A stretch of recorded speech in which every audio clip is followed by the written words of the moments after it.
autoriem noteikti jābūt pilnē ar 100 cilvēku, ir jābūt visi tiem labākajiem. Daudz ir aicināto, bet maz ir izredzēto. Tieši tā. Gādāmies, ka milzīgi sasniegumu īstenībā. Viņš saka, pie Frīdlēndā viņš studē. Mēs bijām 2 studēt. Tas bija tik produktīvi. Kā jau jūs no šīs nelielās jaukās intervētīs noprotat, šobrīd mums ir absolūti īpašs vakars. Mums ir jābūt ļoti pateicīgiem, un akadēmijas vārdā es gribu teikt, ka es esmu kopā ar visu mūsu saimnu, akadēmijas saimnu, interesantiem būt pagodināts ar brīnišķīgo iespēju šodien tādā raugoties jaukā, lieliskā sarunā ar vienu no izcilākajiem mūsdienu latviešu filosofiem. Cilvēku, ko es vairāku gadu desmit garumā pazīstu kā vienu no dzīves filosofijas popularizētājiem. Bija tāda epizode jūsu filosofijā? Var tā teikt? Jā. Habilitēto filosofijas zinātņu doktoru Igoru Šuvājevu. Sveicam ar aplausiem.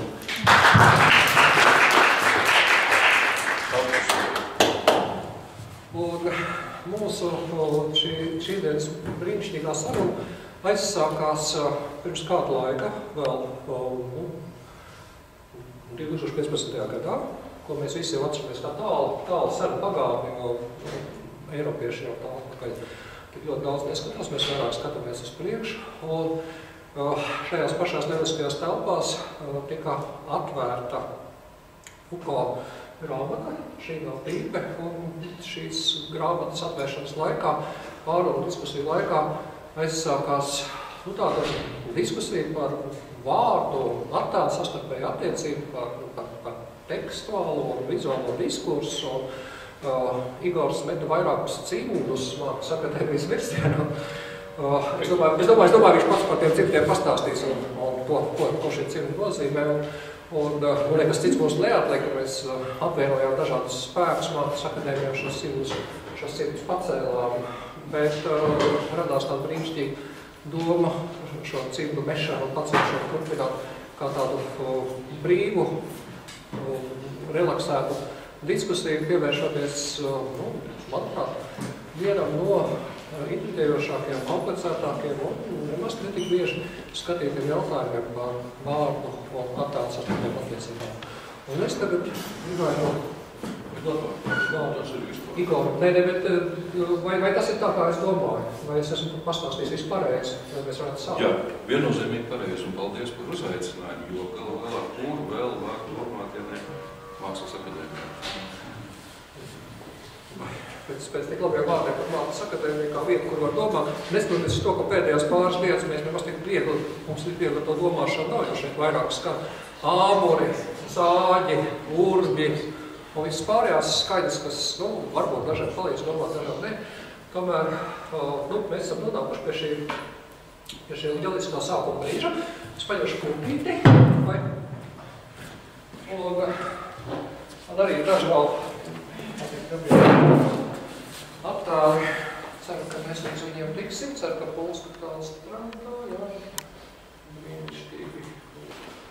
Jā, varbūt ar šo Platona alas alegoriju mēs arī kā fondā varam iesākt. Tātad, kas bija intrigas salas, kā tā izvērtās viens no šiem jautājumiem par valodas, runātās valodas, un, protams, kā mēs vēlāk saprotam, arī rakstītās valodas, par valodas un attēlu, tātad vizuāli izteiksmes līdzekļu savstarpējām attiecībām, iezīmēs ar pārdomām par to, ko mēs zinām par valodu, cik mēs esam pārliecināti par to, kas ir valoda, un beigās, cik mēs esam droši par to, kas ir valoda, jo, ja mēs skatāmies uz valodu, tādā vispārējā, ļoti tādas vispārējas perspektīvas raugoties, kā uz vienu no, teiksim, mūsu bioloģiskās daudzveidības attīstības fāzēm uz šīs planētas, mēs saprotam, ka raugoties no tādas evolucionārās bioloģijas viedokļa, valoda ir pilnīgi pietiekami daudz sarežģītu un komplicētu problēmu. Mēs patiesībā nezinām, kad mēs esam sākuši lietot valodu. Mēs varam pieņemt, ka valoda ir sākuši lietot mūsu sugas humanoidi, homo sapiens sapiens, bet tas ir pieņēmums, ja mēs, nav mums par to nekādu ziņu. Nav nekādas datu vai informācija par to, vai valoda kādreiz ir pastāvējusi arī kā tāda primitīvāka forma, vai cilvēkiem ir bijuši, vai humanoidiem ir, vai ir bijušas tas humanoidu sugas. Mēs pēdējā laikā diezgan daudz runājam par to, kā mēs esam tur pārojušies un savstarpēji apmainījušies ar gēniem, ar neandertāliešiem, iespējams ar vēl kādu citu no humanoidu sugas pārstāvjiem, bet mums nav ne mazāko priekšstata, vai šo humanoidu sugas pārstāvjiem ir bijusi valoda, vai viņi bijusi ir attīstība, vai viņi bijusi kaut kādā ziņā salīdzinām ar mūsu valodu. Tas, ko mēs vienīgais zinām, ka neandertāliešiem ir drusku lielāks smadzeņu apjoms nekā kromaņoniešiem, tai humanoidu sugai, pie kuras mēs tā kā piedaram, bet jā, ar to arī visu mēs, teiksim, tur mēs arī apspējuši.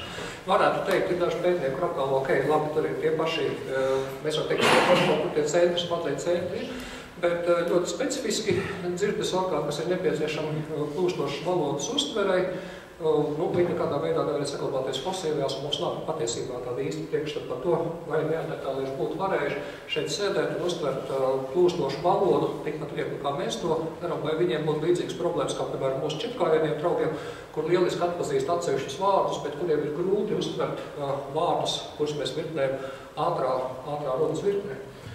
Tā kā mums nav tāda skaidra korelācija starp bioloģisko vidi un valodu, mēs tikpat droši varam teikt, ka arī tāda pārliecība pilna, ka mēs ļoti labi zinām, kā mūsu neirofizioloģiskā uzbūve sasaucās ar valodu, arī patiesībā nav. Ir dažādas teorijas par to, kā valodas ir veidojušās vai kas nosaka valodas. Čomska universālā gramatika ir viena no populārākajām tādām, kas runā par to, ka mūsos iekšā ir kaut kādas iepriekš nosacītas struktūras vai kaut kas, kam valoda ir spiesta pielāgoties, vai ko valoda ir spiesta rēķināties, vai gluži otrādāk runa ir par to, ka mums ir ietekmējuši kaut kādas ārējas asociācijas nepieciešamība izteikt kaut kādas simboliskas nozīmes, un mēs paši esam pielāgojušies valodai. Atceros, ka mums nav tāds skaidrs un pārliecinošs atbildes. Ir teorijas, katra no kurām nav vēl falsificēt, jo mums arī nav pietiekami liela pārliecība par to, kā tieši falsificēt šīs teorijas izpratnē. Varētu teikt, ka valodas un smadzeņu attiecības mēs varētu kaut kādā ziņā raksturot arī kā parazītu vai saimnieku organismu attiecības, jo mēs nevaram pateikt, vai valoda dzīvo neatkarīgi. Varbūt mums arī, teiksim, mēs esam pielāgojušies valodai, teiksim, patērējam valodu, izmantojam valodu, un paši nemaz neesam pamanījuši, kā mūsu lomas vai darbības ir palikuši atkarīgs no valodas. Un tomēr, neskatoties uz visu šo valodas ierobežoto, kad arī kā to dabu valodu tiek uzlūkot kā pietiekami objektīvs instruments, un, kas ir jau sāpīgāk raugoties no šīs sienām, kur mēs atrodamies, objektīvāks instruments nekā attēli. Tiek pieņemts, ka attēli ir kaut kas tāds, kas vairāk afektē cilvēkus, kuri nav tik inteliģenti, tik izglītoti. Savulaik bija tā brīnišķīgā doma pūļu psiholoģijā, ka pūli ir vieglāk uzrunāt ar attēlu palīdzību, ir vieglāk nolaupīt pūļu brīvo gribu. Un valoda ir kaut kas, ar kā palīdzību mēs varam kritiski analizēt attēlus, un tie pieredz, ka valoda ir kaut kādā veidā hierarhiski augstākā pakāpē. Beigās valoda ir pietiekami komplicēts komunikācijas līdzeklis, valoda balstās dubultā artikulācijā, vai attēli balstās dubultā artikulācijā, vai nē, ir bijuši diezgan liela strīdi. Eko 68. gadā apgalvoja, kad ir dubulta artikulācija valodai, trīskārša artikulācija kino valodai. Vēlāk pats bija kritisks jau par šo savu viedotu. Mēs zinām, ka atsevišķi zīmējumi elementi var attiekties uz dubultu artikulāciju, bet tikpat labi katrs no viņiem var arī darboties kā viena līmeņa artikulācijas elements. Un, katrā ziņā, protams, mums liekas, jā, valodā ir kaut kāda veida negatīva. Bet te pašā laikā, tikko mēs aizdomājam to, kā mēs praktiski pielietojam valodu, mums ir jāatzīst, ka piemēram, tādas ļoti specifiskas valodas izteiksmes forma kā metafors patiesībā ir balstīta mūsu vizuālos priekšstatos, mūsu redzēšanas paradumus, attēlošanas un redzēšanas paradumus. Un šie attēlošanas un redzēšanas paradumi nopietni vairāk un mazāk saistīti ar mentāliem attēliem, kurus mēs varam iedomāties vai pieņemt. Un piemērs, kas šajā gadījumā varbūt tā izšķirošs, bet tā gluži vienkārši tīri ilustratīvs, Platānāls alegorija, ko ir Jānis Zandrētāms savā katrā ziņā Kārlis Kornēlis apgalvo, ka tas esot bijis Viņa darbs, darbs ir lielisks piemērs tam, jo arī tad, kad Platons savā republikā vai valstī, kā mēs esam tulkojuši šo dialogu latviski, tas ir, protams, labi zināms arī tāpēc, ka tajā viņš izsakās par māksliniekiem visnotaļ kritiski, un iespējams, ka tas ir viedoklis, kurā viņam piekritīs kolēģis Šuvājaukungs. Katrā ziņā kritiska dots, kas ieskanējās runāt par māksliniekiem, bija līdzvērtīga. Tad Platons tomēr šeit izmanto tādu metaforu, kas mums ir jāiedomājas, vizuāli jāiedomājas, jo beigās, ja mums saka, iedomājieties alu, iedomājieties šajā sienu, iedomājieties, ka pie sienas ir tur, pieķētēt kaut kādu nabadziņu ar rokām un kājām kaut kādā veidā. Tā, ka viņi neredz to, kas viņiem ir aiz sienas aiz muguras, tur viņiem rāda kaut kādas ēnas, un viņas sienas redz tās ēnu nevis. Un tas ir viss, ko viņi redz. Un tad tie vienkārši neizglītoti cilvēki. Un tad ir tie filosofi, kas viņas tur ķēdē vaļā un rauj nost, un tad tur, cik es saprotu, viņi pucējās bariņā šajā brīnišķīgā alegorijā un skatās uz lampu, kas ir aizdegta. Bet tā ir tikai tā pirmā gaisma, vēl no tā saules ir iespējams iziet arī ārā, un tur ir saules gaisma. Un vēl vismaz divas iespējams pakāpes. Pirmkārt ir iespējams apžilpt, izejot no alas, un pēc tam, protams, ir iespējams ieraudzīt šo ārēju gaismas avotu. Lai kā tas viss arī nebūtu, viss šī alegorija balstās mentālos tēlos. Ja mēs nespējam iedomāties alu, mēs nespējam iedomāties ķēris vai cilvēkus, vai vienkārši nespējam iedomāties sauli, tad viss stāsts mums patiesībā būs diezgan grūti aizsniedzams. Bet savu veidu mākslas atkarība no valodas vai pakļautība valodai, protams, ir tradīcija, kas ir krietni sena. Tāds brīdis, kad mēs varam pilnīgi droši teikt, ka tādā intelektuālā līmenī mēs pirmo reizi mēģinām reflektēt par vizuāliem izniegšanas līdzekļiem kā pašiem par sevi, teiksim, tādiem, kas nav tikai nebalstās tajā tradīcijā, kad valoda ir līdzīga poēzijai, kā to savu laiku formulēja Horācijas vai arī Gregora lielā izteiktajā apgalvojumā, ka valoda ir tas pats, kas lasīt pretējiem raksta, tas pats lasīt nepretējiem ir attēli. Apgalvojums, kas bija ļoti nozīmīgs, jo pateicoties tam valoda attēli palika par daļu no kristīgās vizuālās kultūras, un līdz tam bija diezgan liels strīds par to, vai tiem tur ir vieta, tāda, protams, tas ir Lesīga Laumans brīdis, ar kuru mēs varam teikt, māksla un vizuālā valoda ir piedzīvojusi savu veidu emancipāciju. Bet neskatoties uz to, ka šo pirmo emancipācijas mēģinājumu vien visiem pāriem emancipācijas brīžiem, ar ko īpaši pārpilns varonīgais 20. gadsimts, sākot ar avantgardu, sākot ar Maļeviču, Melno Kvadrātu, visi tie mākslinieki mēģina izdrauties no šīs nosacītību virknes. Mūsdienu māksla būtu nav labākais piemērs attēlu un tekstu attiecībām un attēlu neatkarības pierādīšanai, jo beigās lielā mērā tas, kā mēs interpretējam, kā mēs uztveram un analizējam mākslu, ir atkarīgs no tekstiem, kas pavada šo mākslu. Līdz ar to mēs varam teikt, ka māksla un teksts atrodas savstarpēji sasaistes un tādā nenovēršamībā un nenovēršamā savu veidu konkurencē. Un vienlaikus, protams, atceroties šo tādu vēl piemēru klāstu, vai iesim šim pašam brīnišķīgam altāram ir arī lielisks darbs, kas saucās Muļķīgās jaunavas. Tas ir aizgūts no līdzības par 10 jaunavām Mateja evaņģēlijā. Ir 5, kuras sagatavojas debes kāzām, un 5, kuras ne. Šis darbs ir tāpēc līdzīgs, ja mēs tur redzam to vidējo jaunavu, kur ir lieliski un valštīgi, teiksim, atveidot, viņi ir uzkāpus ar vienu kāju uz nevairāk nemazāk kāps grāmatas. Protams, tā ir svētā grāmata, svētie raksti un attiecībā attēlu un tekstu, varētu teikt, kaut kādā ziņā iezīmējis jau no mūsu tādas jūdeo-kristīgās kultūras pašiem pamatiem.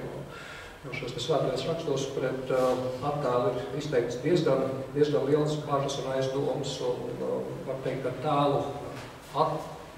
nebūtu tēlus radīt un nebūs tēlus pielūgt. Tagad tajā pašā laikā mēs saprotam, ka attēlošana faktiski ir viena no primārajām operācijām, jo Dievs Kungs rada Ādamu pēc savu ģīmeļu līdzības. Tātad Ādams ir sava veida, ja mēs gribam būt, un ja mēs ticam Pirsam, tad Ādams ir sava veida ikoniskā dzīve, jo tu pastāv šī līdzība. Bet no šīs tradīcijas mēs paņemam, protams, savā veidā šo ikonoplasma diskursu un bailes un attēliem. Kaut kādās vēl asāk šī tradīcija izpaužās arī islama kultūrā. Kā mēs redzam, Bātas vēstures tieši islama popularitāti noteica 8. gadsimta ikonoplasmu Bizantijas impērijā un vēršanos pret svētbildēm un attēlošanu. Mums paši pievietā ikonoplasmas mazliet vēlāk. Tas jau bija kalendāra nemieru laikā. Un, ja mēs ticam, teiksim, avotiem, tad 1525. gadā tiek izdebalēta Rīgas domas un galvenā svētbildu pilsētas, kas ir Marijas Dievmātes svētbildu, tiek pakļauta raganu prāvai. Tātad tas nozīmē, ka viņi tiek peldināti Daugavā, kā mēs zinām, ragans nebeidza gribt, viņas arī bija vieglāks nekā vispārējie cilvēki. Un tad viņi tiek arī sadedzināta uz sārtu, pēc tam uz sārts, var saprast, ir bijis kaut kur šeit, jo Kubis kalns ir apmēram tā vietā, kur Mākslas akadēmija. Tātad mēs esam vēsturi skataviezušies, kā Mākslas akadēmija vienā no mūsu pirmsākuma vietām, kur ikonoplasms ir realizējies savā visizteiktākā ikonofobijas formā. Un te pašā laikā mēs redzam, ka tekstuālais un vizuālais diskurss piedzīvo diezgan sarežģītas attiecības arī 20. gadsimta politiskajās peripetijās un par tie režīmi, kur iebilst pret attēlu izmantošanu, kā tas ir ar to austrumu, pat ļoti fundamentāli režīmiem vienlaicīgi nekautrēs izmantot attēlus savas pozīcijas popularizēšanai. Brīnišķīgākais piemērs, protams, ir Islama valsts, kur no vienas puses mēģina atgriezties pie viduslaiku tradīcijas. Absolūti visos jautājumos atskaitot, teiksim, ļoti profesionālu video materiālu izmantošanu savas pozīcijas atveidošanai un popularizēšanai. Protams, vizuālais diskurss šajā gadījumā ir pilnīgi pakļauts attiecīgo politiķu vai režīmu tekstuālajam diskursam. Un šeit mēs pamanām šo gan sarežģīto sabiedrību, kas ir no sociālistiskā reālisma līdz nacionālsociālistiskai mākslai, līdz mūsdienu politiskajiem plakātiem un politiskajām vēlēšanu kampaņām. Attēli ir tie, ar kuru palīdzību tiek noķerta pūļu uzmanība. Viņš tiek noķerts, bet attēli ir pakļauti teksta dominancei. Un attēliem ir viņu mērķis un uzdevums ir pārvarēt to plaisu starp realitāti un ideoloģisko tekstu, kas vienmēr atšķirīgi un attēli ir filmi, ar kur palīdzību tas tiek meklēts. Un, protams, tad, kad tekstuāliem diskursiem neizdodas pakļaut vizuālos diskursus, tajā brīdī ir viss pamats arī runāt par kaut ko tādu, kā savu veidu nepieciešamību aizliegt un kontrolēt attēlus. Un šis Ivar Koikāra darbs uz jauno prastu, 1997. gada darbs, manuprāt, liekas kā viens no tādiem ideālākiem piemēriem tam, kā mākslas darbs, kā vizuāla diskursa objekts var demonstrēt mums pieņemtās, pierastās ideoloģiskās un tekstā balstītās konstrukcijas. Var teikt, ka brīnišķīgā un lieliskā kārtā viņš vienlaicīgi demonstrē nevienu tā brīža, 94. gadā tautas frontes tradīcijā balstītu labo vai nacionālu komunistu, teiksim, veidoto šo atmodas paradigmu, bet vienlaicīgi tikpat labi tur demonstrē arī Padomju Savienības pozitīvāko, optimistiskāko mantojumu. Tātad vienlaicīgi tiek demonstrēts gan komunistiskā, gan antikomunistiskā pozīcija, un beigās kritiskajā analīzē tiek pakļauts ar mākslinieciskiem līdzekļiem arī mūsu idealizētu nacionālā tradīcijā balstīt priekšstatu kopums. Mēs redzam, ka māksla var būt nepakļāvīga, ka mākslinieks var sacelties, un droši vien Ivaram pašam Koikāram būtu gana grūti izskaidrot visu šīs pietiekami daudzās dekonstrukcijas, un faktiski tas būtu viena politoloģijas promocijas darba saturs, par atklāt visu šīs daudzās sasaistes. Turklāt šis darbs lieliski nolasās atkal un no jauna jau citā kontekstā. Šeit ir jūra, un viņi ceļās krastā palīdzekļa. Manuprāt, tas met brīnišķīgi tilpus dažādām domām, kurām jums vēlas dalīties. Igors. Paldies. Jā. Es jums sāku par to pieminēto Dievu, kurš radīja pēc savu Dievu un līdzības. Kā viņš zināja? Savu Dievu un līdzības? Jā. Nē, varētu jautāties, ka viņš ir viszinošs, bet tik un tā šaubu problēma paliek, bet atgriežoties nedaudz uz to iepriekšējo reizi, tas, kas man nedaudz saēcināja, iespējams, ka es tikai pats to saklausīju. Tā ir tā pozīcija, ko pauž jau Platons, citu un to ļoti bieži pārmanto, izmanto. Proti, ka es tā vispārnāt un neprecīzi izteikšos, mākslinieks ir Dieva grības hermenēts, interpretētājs.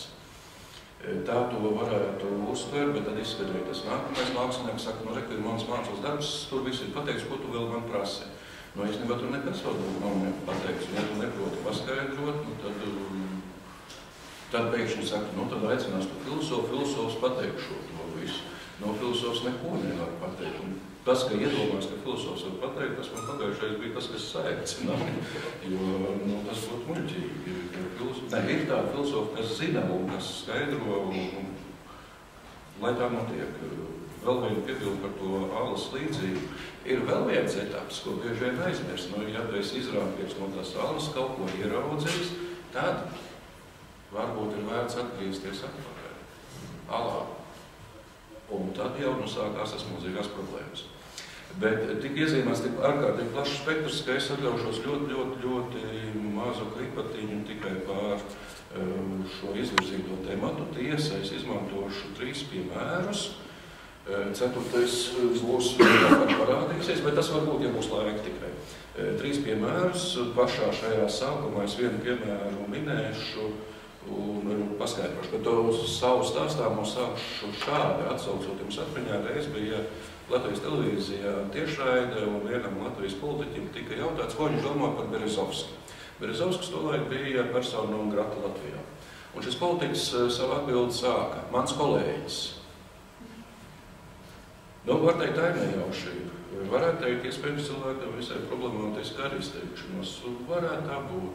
Bet iespējams, ka šis politiķis pats neapzināti aptvēra, ka viņš ir persona non grata Latvijā. Sapcīt, viņš šobrīd nav Latvijā vairs politikā. Tātad es tāds sīks krikumiņas tikai mēģināšu paskaidrot, lai atbildētu uz šo jautājumu vārdu un attēlu mūsdienu cilvēku starp tekstuālo un vizuālo diskursu. Un atbildi man būtu ļoti vienkārši. Es atsauktos uz diskursīvo praksi, un šīs diskursīvās prakses piesaukšana principā ir atbilde par to, kas ir primārs, bet tā man jāpaskaidro. Diskursīvā prakse, diskurs, pārdomas, apcerējumi, traktāti, to producēšana, izkārtošana un tā tālāk, vai arī vienkāršāk teksts valoda pieņemsim. Prakse, darbības forma, taktikas, tehnikas un tā tālāk. Bet tas ir vienploks. Nav 2 atsevišķas daļas, ir kaut kas viens, var izvērsties kā diskursi vai kā prakse, kā noteikts darbības, bet visbiežāk tas vienkārši tā ir diskursīvā prakse. Vienplokus, un tas nozīmē, ka izvēršot šī diskursīvā prakse tā sauktajā ilgstošajā laikā, un tas nozīmē, ka dažkārt var būt tā, ka es tagad atkal vienkārši šūšu vārdi vai tēli parādās ātrāk pirms darbībām vai darbības, un pēc tam tikai seko tēli un vārdi. Turklāt lielākoties šis diskursīvā praksa tiek producēta neapzināti. Es varētu ieviest vēl dažādas terminoloģiskas nianses un runāt par pēcdarbību, pārinterpretāciju, pārdetermināciju un tā tālāk. Tas ir tīri terminoloģiskā valodā, man būtu viegli runāt par šo problemātiku, bet tas lielākoties ir, man šķiet, tomēr ir bezjēdzīgi, un tāpēc es izvēlēšu šo iespēju izmantot piemērus, un ar piemēriem vienmēr ir ārkārtīgi problemātiski, un turklāt to vienu piemēru, ko es izmantošu, tas būs vēl problemātiskāk. Bet ir viena atruna man. Kaut arī jābūt piesardzīgi, un aicinu arī jūs būt piesardzīgiem pret to, ko es teikšu. Ja izmanto piemērus, piemēri ir saistīti ar pieredzi un pieredzējumiem. Un tas ļauj domāt, mēģināt saprast. Tāpēc tas mans pirmais piemērs ir ļoti vienkārši. Bēgļi. Es vēl vairāk sašaurināšu šo problemātiku un teikšu ķelnes jēzga. Jā, acīm redzot, kaut kas ķelnē ir norisinājies, bet kas norisinājās? Un te uzreiz seko atbildi. Jau janvāra 1. dienās Latvijā, bet tagad jau skatieties, nevis vairs Vācijā un ķelnē, bet Latvijā, parādās ziņa lielākā izvarošana pēc 1945. gada. No, cik es zinu, tad apmēram 1,5 miljonu te 45. gadā, no cik te ķelnē? Simtiem, tūkstoši. Dīvai, pa kuru laiku? Kas to paspēja? Tur vajadzētu kāds pāris tūkstoši, kāds tūkstots, bet ja kāds tūkstots tai mazai ķelnes placītī tur ņemās, tad viņiem pāris stundas tā vaigas viedros tur ir jāstrādā. Jā.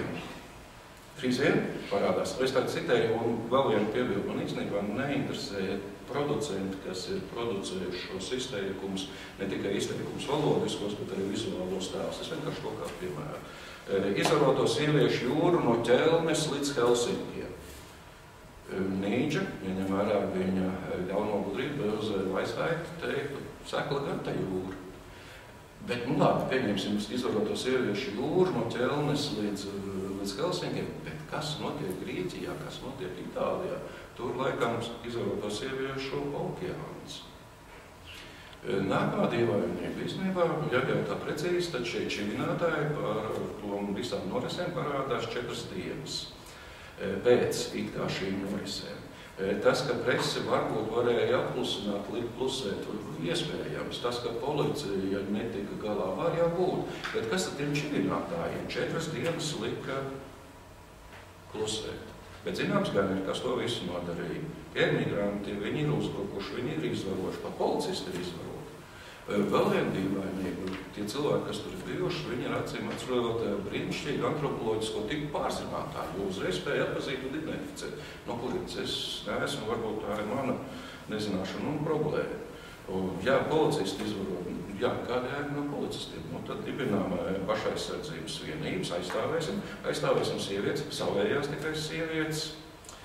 Lūk, dažiem no šiem diskursa elementiem, kas parādās Latvijā. Un nepamana vienu, ko starp citu pamanīja Vācijā un ķelnē, tostarp tajā pašā brīdī seksisms ikdienā. Un tāpēc es vienu provokatīvu pieļāvumu piedāvāšu. Un vēlāk es mēģināšu to paskaidrot. Bet var gadīties ķelnē kaut kas ir norisinājies, un ne tikai ķelnē, bet arī Latvijā, ar tādu pieļāvumu, ka gribētu jau gan, lai apčamda, lai uzbrūk, varbūt pašas sievietes gribētu, lai viņas apčamda, bet šoreiz, kāpēc atstāsim, tas nav tik svarīgi, svarīgāk ir dažs mehānisms noskaidrot diskursu, kā tas notiek. Tātad seksuālais uzbrukums, seksuālajie uzbrukumi, seksuālā vardarbība. Pirmā ātruma tīri valodiskā. Vācijā lieto vārdu Übergriff.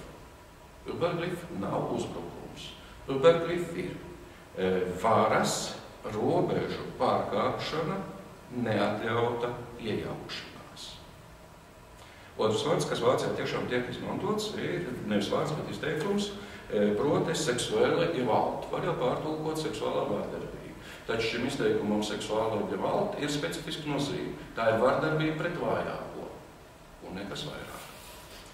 Bet tiek teikts kaut kas cits. Starp citu, vācu valodīgajā presē tiek runāts par apčamdīšanu. Varbūt kāds gribētu, lai tiešām apčamda, bet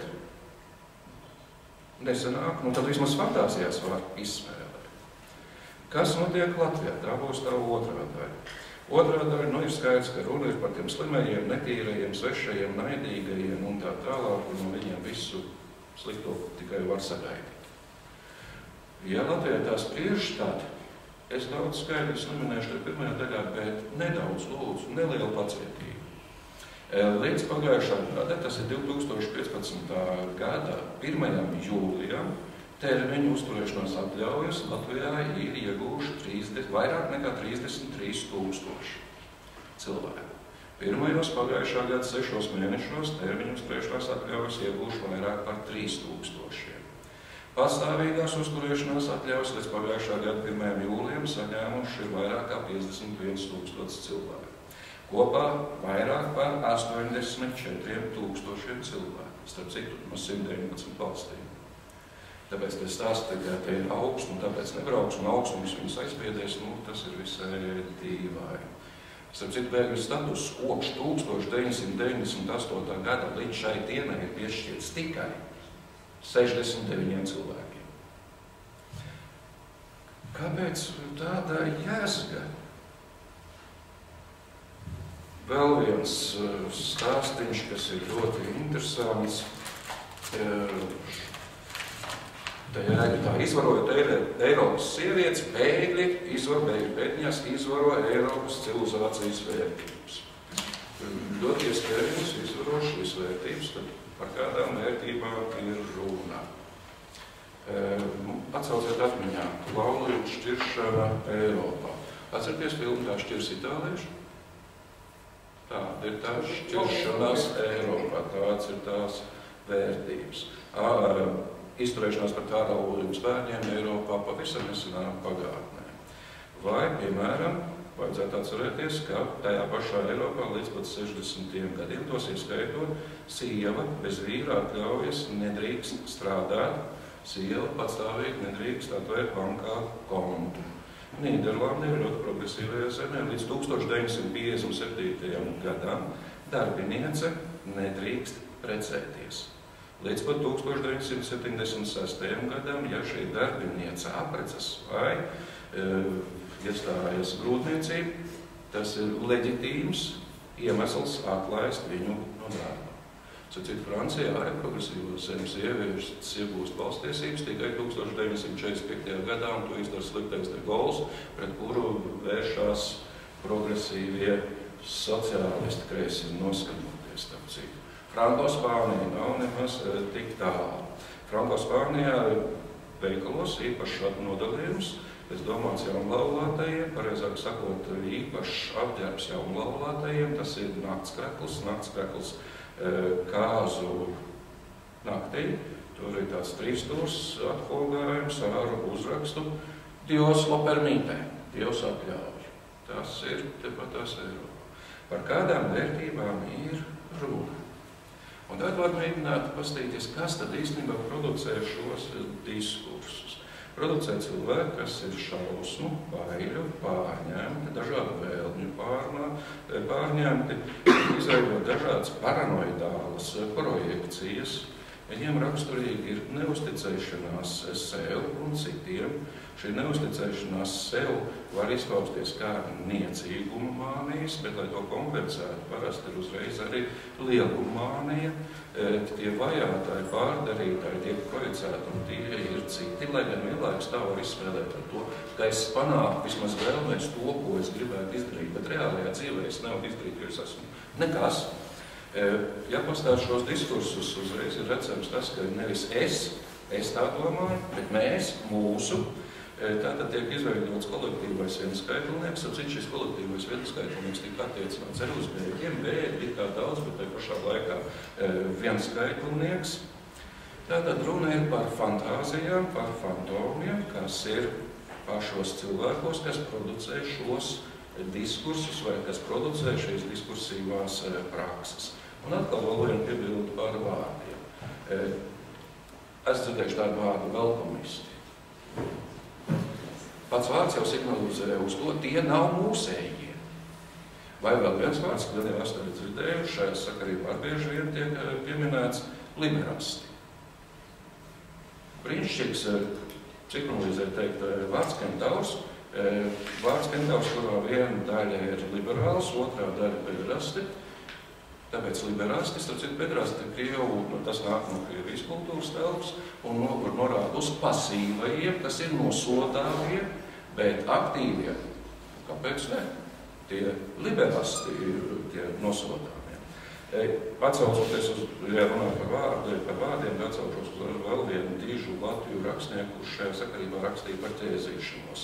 Viņš gan par ķēzīšanos attiecinājuši šiem liberāstiem un velkomistiem, bet tā kā es pieļauju jūs jau nomanāt, ir diezgan daudz, un psihoanalīzes pievelku, psihoanalīzē vismaz tāds pieļaujums ir, ka iespējams ķēzīšanās procesos var atrast mākslas aizsākumus.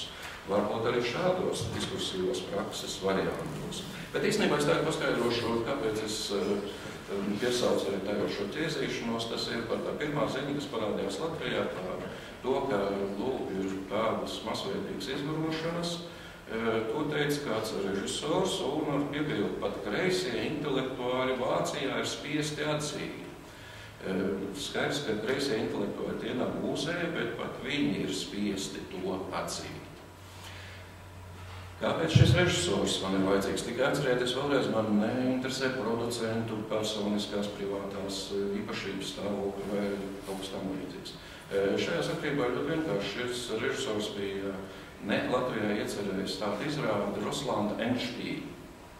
Ruslanda Endspiele, Krievija, pieņemsim tā var tulkot, bet kā ir ar Endspieli? Ar to vairs nav tik vienkārši. Endspiele, viena nozīme galotne šakā, otra nozīme finālspēle, galīgais, šķirtais, bet ir vēl viena lieta, kas vācu valodā skan līdzi, tas ir Endlösung. Galīgais atrisinājums. Sapcīt šīs izrādes pieteikumās, kā tiek citēti vārdi, ar ko beidzās Dostojevska idiots, un pēdējie vārdi, es tādu pārstāstīšu tikai, neļausimies sajūsmai, ieklausīsimies prātā. Ieklausīsimies prātā, un tad sako atziņa, visi jūs tur Rietumē Eiropā, jūs esat tikai fantāzija un nekas cits. Lūk, ja ieklausās prātā, var gadīties saistībā ar šo šļūru ķelnē un vispārējo, īstenībā runa ir tikai par pašu fantāzijām, projekcijām, par noteiktiem atvairīšanas mehānismiem, par racionalizācijām. Ja jums būs jautājumi, es katru no šiem terminiem paskaidrošu. Protams, ir vēl viens, ko varbūt var diskusijas laikā, ko šādi vēl var aizslēgt. Tas ir noteikts diskusijās prakses, kur vārdi vai tēla nozīmes atklājas tikai post factum. Ja es pārlieku neaizskāru šo bēgļu pieminēšanu, tad es uzreiz atteikšos otro piemēru un trešo atstāšu uz vēlāku laiku. Otrais piemērs ir ļoti vienkārši. Runa ir par kādu cilvēku, kurš baznīcā mēģina izdarīt pašnāvību. Viņš baznīcā paslēpjās pie un tad uz krūtīs kaklā no viņam neļauj izdarīt šo pašnāvību. Galā viņš nokļūst pie viena psihoanalītiķa, es pieļauju, jūs jau sapratāt. Taču šis cilvēks pēc kāda laika pārtrauc psihoanalītisko cietināšanu, neierodās vairs uz seansiem. Drīz vien šis analītiķis saņem no šī pacienta sievas ziņu, rakstītu vēstuli, ka viņš ir izdarījis pašnāvību, viņš ir apbērēts. Tātad šī pašnāvība, ko viņš sākotnēji inscenējis, ir tikai baznīcā, tik tiešām ir īstenot. Pēc kāda laika šis analītiķis zvana atraitnē, lai izteiktu viņai līdzjūtību, un izrādās atbildi tas, kurš ir nomiris un apbērēts. Tas ir piemērs, daudz kas ir psihoanalīzē, bet tas svarīgākais piemērs, kāpēc parasti arī to min, ir tas, ka cilvēkam var būt sāpes, ciešanas, kuras viņš nespēja izteikt. Vārdos nav izsakāms tas. Bet šajā gadījumā tas paradoks ir tāds, ka šie neizsakāmie pārdzīvojumi tiek izsacīti, turklāt vismaz divējādi. Šis cilvēks uzraksta vēstuli, kas savu sievu, kurā izstāsta, ka viņš ir izdarījis pašnāvību un ka viņš ir beidzis dzīvi. Otrais, īstenībā ar visu savu izturēšanos viņš ir rādījis, kas ar viņu notiek. Runa ir protams, par pavisam atsevišķu gadījumu, un analītiķis saka, īstenībā man vajadzēja saprast jau pašā sākumā, kas notiek. Tikai es neredzēju, es nesapratu. Tātad, respektīvi vārdi, vizuālais un tekstuālais, tas miedarbības ir ļoti dažāds. Es pieļauju, ka mēs varētu tagad arī kaut ko diskutēt, un tad pārējo.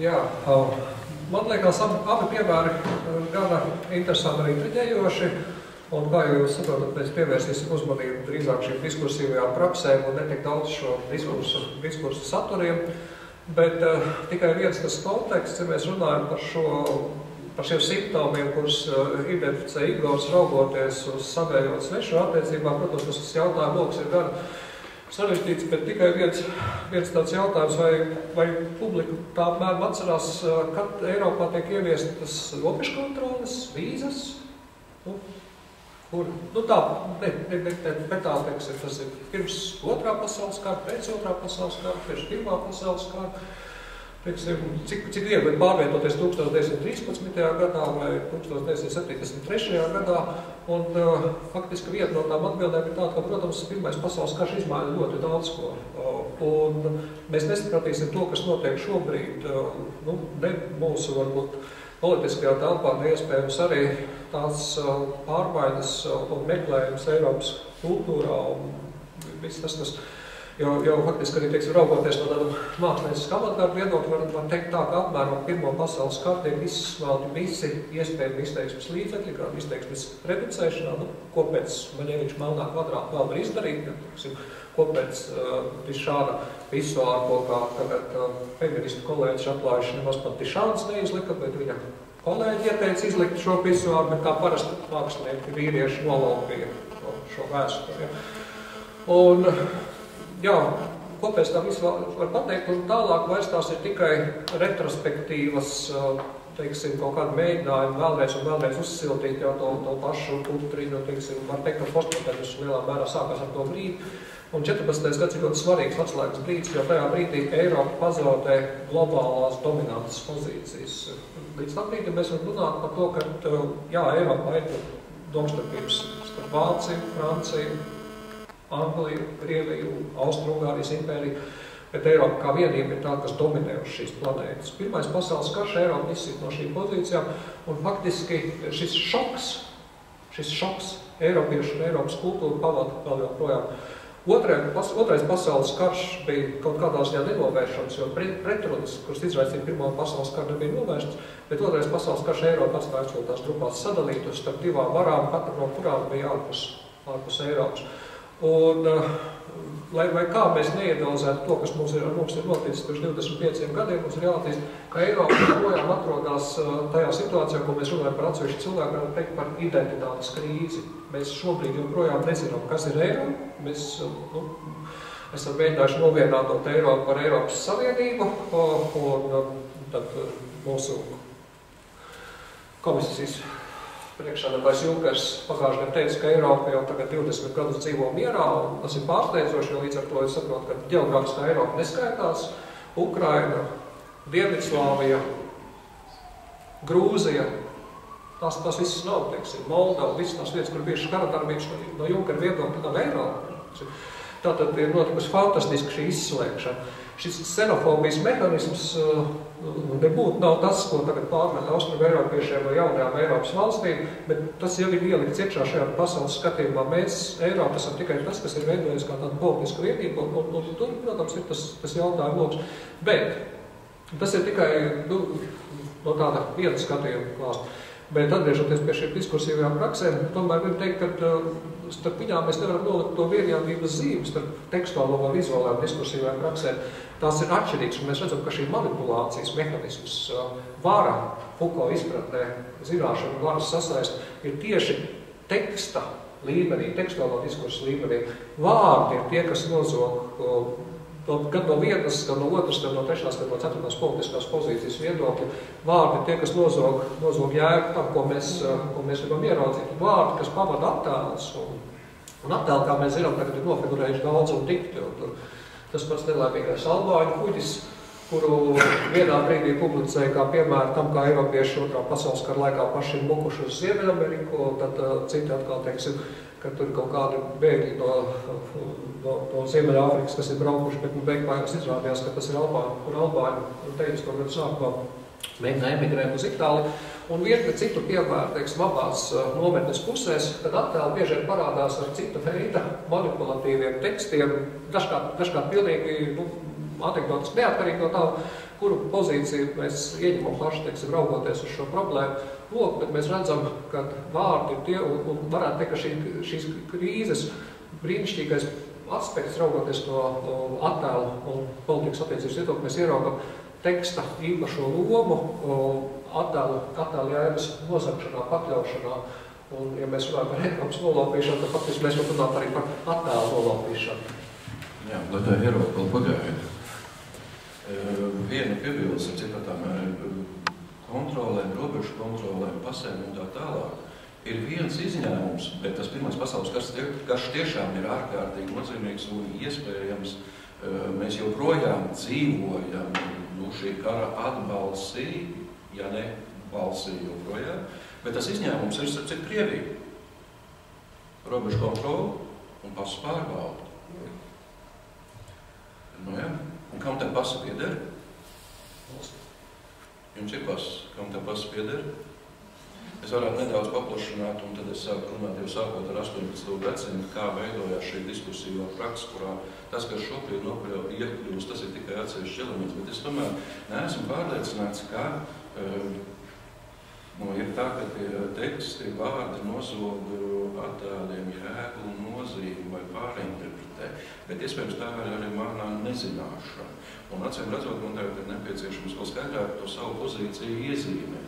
Ar tiem diviem piemēriem īstenībā es mēģināju norādīt, ka pašā cilvēkos ir kaut kāda fantāzija, fantasmu pasaule, kas liek viņam kaut ko ieraudzīt, kas kaut ko viņam ļauj ieraudzīt, un tad parādās vai attēli, vai teksti. Tāpēc tas trešais piemērs, kas ir pats nevainīgākais, tas ir. Katrs no mums ir sapņojis, vai ne? Un tagad padomāsim. Mēs sapņojam, tad, kad mēs pamostamies, mēs atceramies, bet ko mēs atceramies? Mēs atceramies to, ko mēs sapņojam, ja jau ir kaut kas noticis ar to, ko mēs sapņojām. Tas ir pirmais. Otrais var fiksēt, ka šī sapņošana norisinās tā sauktajā ātrajā miega fāzē. Un tā ir tas pats dīvainākais. Zīdaiņiem ātrā miega fāze arī ir fiksējama. Viņi sapņo, bet viņi neko nevar pateikt par tiem sapņiem. Nav tas valodas viņiem. Viņi neko nevar arī parādīt. Zīdītāji, ātrā miega fāze, sapņo. Kas tad notiek? Un te šeit tāpēc bija tas, ko pirms šīs diskusijas, man bija tas piesardzīgums pret attēlu, un tāpēc teicu, labāk tēli varbūt. Ir tēli, un tie tēli ir nosacīti iekšēji, saprotot, cik tas ir nosacīti, un tad kaut kādā veidā mēģina tos iekšējos tēlus kaut kā vai no attēlos, vai tekstos valodiski pateikt. Klasisks piemērs, es parasti psiholoģijas lekcijās par to saku. Frāze ir ļoti vienkārši. Sieva viņam bija galīgi apnikusi. Beidzot, viņš ir priecīgs, jo veiksmīgi šķīries. Sapnis parasti ir vizuālais. Tagad šos divus teikumus, sieva viņam bija galīgi apnikusi, pirmais teikums, otrais, beidzot, viņš ir priecīgs, jo veiksmīgi šķīries. Pamēģiniet vizualizēt. Laiki pazudīs. Beidzot, varēsiet kaut kā vizuāli atveidot. Līdz ar to tas vizuālais būs, psiholīzē saka, primitīvāks, arhaiskāks. Tā nozīmē, ka nevar tik izsmalcināt pateikt. Valodiski var laikus kaut vai nošķirt. Vizuālajā to laiku vairs nevar nošķirt. Tātad šis trešais piemērs par sapņošanu, lai norādītu, ka nav tik vienkārši, un manuprāt, drīzāk es teiktu, ka nec teksts valodu nolaupa kaut ko attēlam, nec attēls nolaupa tekstam. Tie ir savstarpēji cieši saistīti, un viens bez otra nevar pastāvēt. Un savā ziņā varam teikt, mūsu valoda, viens, ko tas šobrīd nozīmē, ir tā robeža, līdz kurai mēs vispār varam kaut ko pateikt. Nav valodas, nevar pateikt. Ārpus šīs valodas mēs arī nevaram pateikt, jo mums ir valoda. Mēs varam mēģināt veidot kaut kādas konstrukcijas, bet tad jautājums ir, cik pamatotas ir šīs konstrukcijas. Un tad sākās atkal visu šī verifikācija, falsifikācija un kas tik vēl. Jā. Kāpēc es teiktu, nenozog?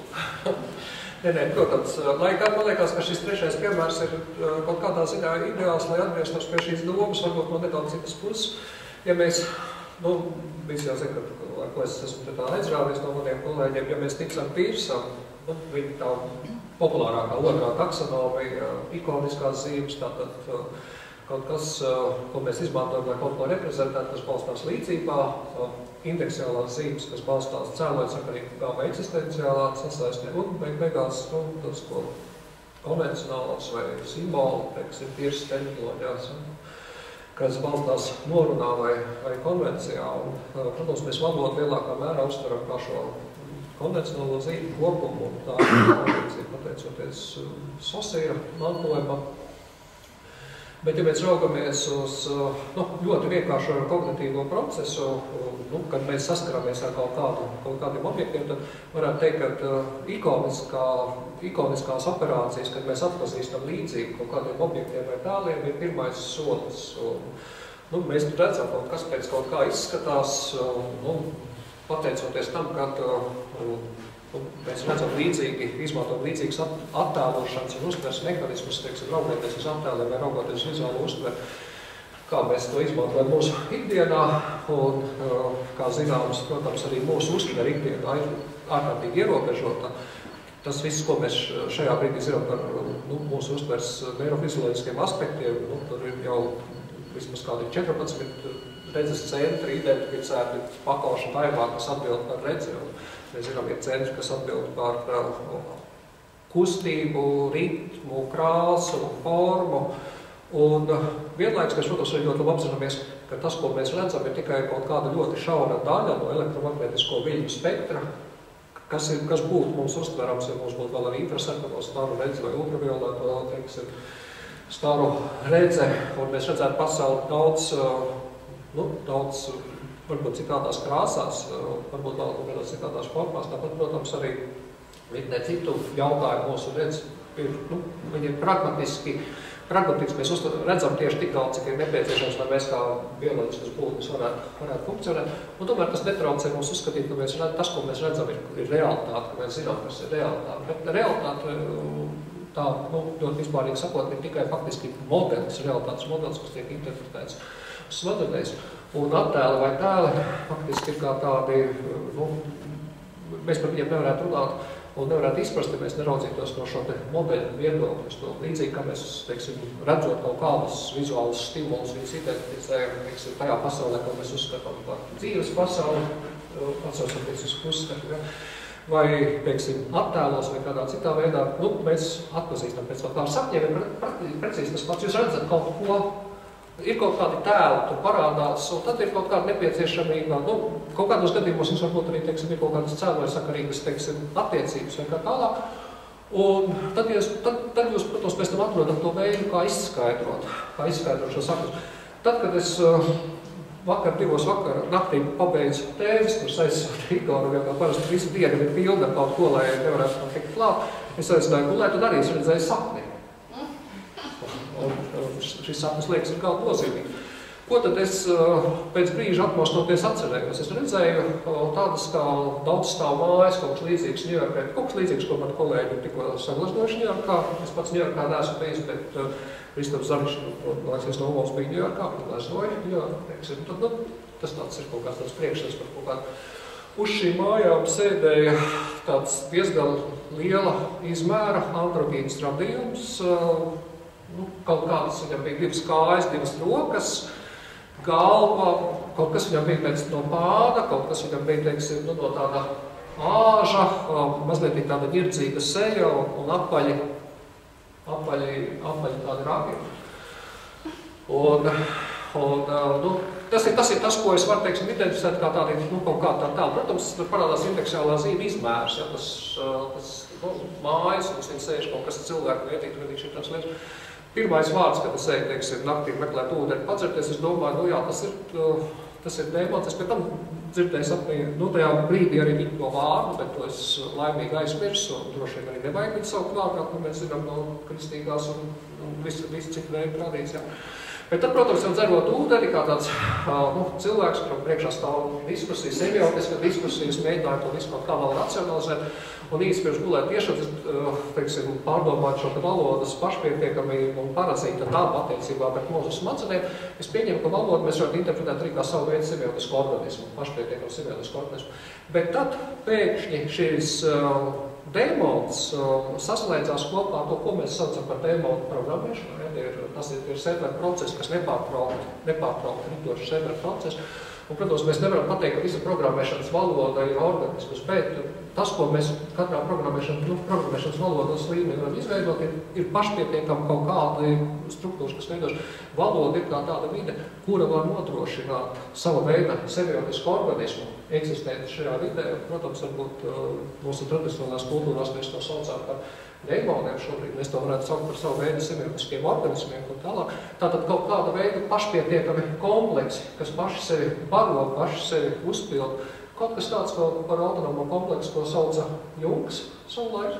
Un tomēr tas viss neatstāja man bez tādām šaubām, kad es nāku uz šejieni, es tagad ar to dalos un to stāstu, bet ir tāds zināms šaubs, vai tā tomēr nav mana šī pēcinterpretācija. Man gribās izstāstīt šo stāstu, es atrodu šo stāstu. Ar sapņiem jau ir līdzīgi. Mēs redzam kaut kādus tēlus, un mums gribās stāstu, gribās narratīvu, un mēs izmantojam valodu šī stāstu veidošanai. Varbūt, man pozīcija, ka valoda nozog jēgu ir ļoti radikāla, bet, vai mēs varētu teikt, ka valoda konstruē jēgu? Jā, varētu tā būtu, bet es vēl piebildīšu. Pirmkārt, pastāv tas, ko dēvē par ortoestētiku, ortoestēziju, tas ir pareizā uztver. Cilvēki ir iemācījušies un ir iemācīti kaut ko uztvert, un citu neko neuztver.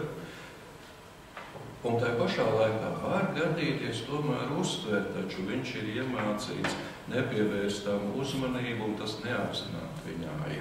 Bet par nozagšanu, jā, viens piemērs jūs nevarēsiet visu redzēt, bet tā rakstīņa izvarojot Eiropas sievietes, bēgļi izvaro Eiropas civilizācijas vērtības raksts, un tur ir attēls.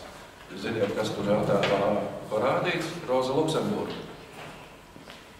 Un padomājiet, kāds Rozai Luksemburgai ir sakars ar bēgļiem, ar sieviešu izvarošanu. Drīzāk varētu teikt, ka viņa ir nogalināta nacionālas valsts labā vai vārdā. Pilnīgi cits attēls un nosakts. Bet es tā jūtu, ka beidzot mēs varam arī veronietim, jeb veronēzi pievērsties, atpazīstat šo gleznu, Eiropas nolaupīšanu, pieļauju, ka no tikuma jums sādas, ka neviena nav. Tas neatiec uz Zogskolā. Tas neatiec. Tas likums attiecās uz pirmajiem. Pateiks, ka zoofīlijas propagandēšana ir īstenībā tas iemesls atkal ir, ko mēs ieraugam, ko mēs neieraugam. Sižetiski Eiropas nolaupīšana gan jums ir ļoti labi zināma. Man īstenībā interesē tikai viens elements. Varbūt jūs varat uzminēt, kas no šī darba būtu tas elements, kas man varētu interesēt. Lūdzu, kādu variantu? Pirmais, kurš atbildēs pareizi, viņam būs kaut kāda balva. Mēs tieši nezinām kādu, bet Igors teica, ka esam speciāli balvē. Nav nekāda varianta. Vērsis man. Nabaga, starp citu, nabaga bullis. Padomājiet, kas viņam tur ir jāiztur? Jūs tur pamanāt vispār bulli? Jā. Bet kas tik viņam tur nav sasēdies virsū? Tas ir tas, kurš nolauba Eiropu. Īstenībā tas elements, uz ko es gribu norādīt, ir krūts. Pavisam vienkārši. Dabiski krūts. Nedabiski krūts. Es varētu diezgan daudz gleznas parādīt, var arī pieiet tuvāk un īstenībā redzēs, cik ļoti nedabiska.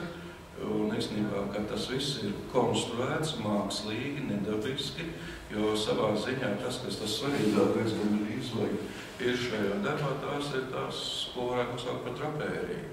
Saprāt, jūs esat redzējuši, ka samta vai vilns vai zīdaugums tā izlocītos, iztrokotos, var tā izdarīt? Nē, tā ir konstrukcija. Loši tāpat tās kā krūts, un saprāt, krūts arī ļoti labi ir uzkonstruēta. Tas ir apģērbs, ir veidots tā, protams, 16. gadsimts, kā tur sakars ar to, kad Eiropa tika nolaupīta savu laiku, bet neatbilst tā laika apģērbam, tīri vēsturiski, tas ir neatbilst tā laika modei, taču šī krūts tiek īpaši izcelta, paspilgtināta, turklāt nedabiski anatomiski novietot, bet, kā redz, viņi īpaši tiek izcelta ar pērļu, virteļu, ar kaplu un ar tām rokām, kas čamda gramsta. Kas ir tie čamdītāji, gramstītāji? Tā varētu tik pa laikam parādīt gleznā, kuriem kaut kas ir attēlots. Varētu teikt, jā, ka tas ir attēls idejai, kādai ir jāizskatās, vai kādu varētu izskatīties seksuāli iekārojumi sievieti, un krūts ir viens no tiem elementiem, dīvainiem elementiem. Ja jūs padomājat, kāpēc lai krūts būtu kaut kas seksuāli iekārojums? Īstenībā tas ir ādas derivāts un nekas vairāk. Bet labi, tas nebūtu tas tik svarīgi, 16. gadsimtā varbūt tā nedomā. Bet, ja jūs paskatītos vēsturiski, kā glezniecībā krūts tiek attēlot novietot, redzētu visai liels dīvainības. Tās ir konstrukcijas, kurā kaut kas tiek uzsēdināts. Šajā gadījumā šī krūts tiek uzsēdināta, lai radītu pievilcību. Estētiski brīnišķīgi visi. Un šajā ziņā šī glezna ir attēls, idejas attēls, bet vienlaiks tas taču ir arī tēls. Seksuāli pievilcīgas sievietes tēls. Jo tā, kad skatās uz to visu, vai pamanā tas drapērijas, tas pār 10 metru rēbs, kas tur ir parādīts, vai redzams tas, kas tur fonā notiek vispārībā, vai tas nabaga gulus ir redzams. Tāpēc par to attēlu un tekstu, tekstuālo diskursu, vizuālo diskursu, manuprāt, nemaz tik vienkārši nav. No vienas puses glezna, un tās pamatā ir ideja, kā tam ir jābūt. Ir vēl cita, es pieļauju, jūs zināt, daudz labāk pārzina mākslas vēsturi, un to redzēt, kur, teiksim, sievietes nosacīti krūšu tēls, ja kā to varētu biste, kas ir uzlikta uz torsa, uz kolonnas. Nav tāda sieviete, bet šādi parāda šo skaistumu, ko uzskata par skaistumu. Gluži tāpatās par Eiropas nolaupīšanu. Un, ja saliktu Eiropas nolaupīšanu, teiksim, kaut vai gleznām, kā tas sižets ir izvērsts un rādīts, tas vispār būtu visnotaļ interesants. Un turklāt, no kurienes to Eiropu nolaupa? Es tā provokatīvi pateikšu no tuvajiem austrumiem. Jā, krūtis, protams, ir interesanta problēma, bet tikko mēs galvā pārliekam 16. gadsimta mākslas izglītības jautājums, mēs saprotam, tie arī vēl daži ir, kas kādreiz arī paši kaut ko ir zīmējuši vai gleznot. Es atceros, mēs kaut ko gleznojam, tā kā es kādreiz mācījos kā gleznotājs. Un tad jau neizprot nāks, bet kur tu ieliki tās krūtis? Aizēj pačākni savas klases biedrenes, kur viņas atrodās, jo, protams, kā tam man tur puikam, 17 vai 18 gados ir tas priekšstats, viņas atrodās augstāk vai zemāk, jā, beigās nav savas nekādas ķermeniskas pieredzes, kur viņām ir jāatrodās. Un no tā, ko cilvēks redz, jau arī tur neko daudz nesaprot, arī tās drapērijas un tā tālāk. Bet tajā kā vēlreiz to atvēklo, ja, to notikumu. Un tur arī atkal es gribu atgriezties pie tā savu vizuālā un tekstuālā diskursa miedarbas jautājumu. Patiesībā tā krūts un tā valštība un tās visas, tās attiecības, tur, nezinu, mūsdienās tiek homoeirotiskas attiecības starp tām dāmām, kas tur vienu otru, tur, teiksim, aptāvis, tur tālāk, jā. Tas viss tur tā varētu būt, bet tas viss sprīdzina, teiksim, šo stāstu kā tādu, jo kur tad ir tā kulminācija? Kulminācija tajā brīdī, kad tā nabaga Eiropa saprot, ka tas vērsis nav, no sākuma viņām liekas, ka viņi var traiskoties, viss tas ir kaut tāds, tāds jauks un mīļš un tāds dzīvnieks, kur tā kā tāds, labi, viņš nav kūkains kā liels kaķis, bet brīnišķīgs. Un kurā brīdī viņi saprot, ka tā ziemta ir notikusi tikai tad, kad jau viņi ir iekšā jūrā, un kad viņi redz, ka viņi jau līdz krastam vairs netiks. Un vēlreiz ir burvīgs ar to, ka viņš jau neattēlo pašu no kulmināciju. Patiesībā viņš no kulmināciju attēlo. Tur tālumā dziļumā ir tā epizode, jo faktiski gleznā ir 3 vērši. Varbūt kāds var saskatīt vēl arī 4, bet es kādās no šeit redzu 3 vēršus, kas tur 3 stādīs tam darbam. Bet tā ir tā priekšspēle. Tas ir kaut kas, kas ir netverams. Tas vēl ir kaut kas, kas ir pats gaisā. Ja? Tur, teiksim, vēl tā, tas, ko mēs sakam, tāda cerēšanās, un tas viss vēl, Tas vēl nav noticis, un brīnišķīgi, ka tas ir tomēr 16. gadsimts. Tas ir brīdis, kad Eiropa faktiski mostās, lai nostātos uz savām kājām, mēs atgriežamies atpērnieksim pie pašreizējās situācijas. Kā Mičo Kaku savulaik teica, ja viens ciklonētietis skatītos 1500. gadā uz zemes lodu, viņam teiktu, kurā no civilizācijām tuvākos 500 gadus pārvaldīs šo planētu, viņš teiktu, vai tā Arābu civilizācija, tajā brīdī, kas ir pietiekami attīstīta un pietiekami spējīga, vai ir Ķīnas civilizācija, kas tobrīd ir jaudīgākā ar lielāku iekšzemes koproduktu un faktiski saglabā lielāku iekšzemes koproduktu līdz no 19. gadsimta sākumā, kad, protams, Britu impērija aiziet priekšā. Bet tas ir brīdis, kad Eiropa vēl ir jauna, koķeta, eirotiska un Eiropa vēl ceļās, un Eiropa vēl nav ievesta, teiksim, jūras vidū. Jā, es dodu nedaudz citu interpretāciju šajā brīdī. Šim pašam darbam, ko mēs esam redzējuši, tātad mums jau ir 3 interpretācijas. Mēs zinām tātad Eiropas kolonizēšana kā standartbība. Mēs esam dzirdējuši tagad Igora stāstu par šo pašu darbu. Es kaut kādu iemeslu dēļ, teiksim, tagad ar kaut kādu ģeopolitisku fantāziju par Eiropas, teiksim, sacensību ar Arābu un Ķīnas civilizācijā. Un šo darbu par neapzvārtu priekšspēli, teiksim, tam visam. Un tas jau ir piemērs, mēs esam devuši trīs tekstuālus pavadošus stāstus, 3 kontekstus par to, kā analizēt, kā skatīties uz šo attēlu, kā kaut kādā veidā to ieraudzīt. Un, protams, skatoties uz šo Venedes darbu, tiem cilvēkiem, kas ir mācījušies mākslas vēsturi, viņiem ir uzreiz nāk prātā, jo viņam jau bija jāmokās ar tekstu, viņi jau sauc inkvizīciju, bet ne par šiem darbiem, bet par to, kā viņš svētos vakarēdienas apveidoja. Mums ir ļoti interesanti par to svēto vakarēdienu. Viens no iemesliem, kāpēc tas nav svētais vakarēdienas, nevar būt svētais vakarēdienas, ir tas, ka viņš tur ir attēlojis vāciešu. Vāciešiem svētais vakarēdienas nepienākas. Bet, sapcīt, inkvizīcijā Veronēs tiešām ir brīnišķīgi izturējies atšķirībā no daudziem citiem. Viņš ir atsaucies viens kā mākslinieks un... Jā, tagad tika pieminēts šī svētais vakarēdienas, kas tagad vairs nav svētais vakarēdienas, bet joprojām jāst Venecijā vāk ieraudzīt to, es aizinu dzīres kaut kur, bet labi, tas nebūtu tik svarīgi. Bet tas ir vizuāls diskurss vai tekstuāls diskurss? Svētais vakarēdienas? Nē, tā ir Eiropas tā valodošana.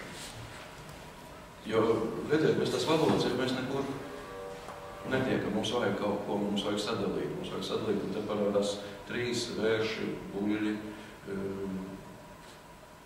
ieraudzīt uzreiz to nevar, arī skatiens ir katrēts, ja, un tā valoda ir tikpat pārtraukta, un īstenībā valoda ir ļoti abstrakta. Vajadzētu to tikai atcerēties, ka valoda, jebkurš vārds ir abstrakcija.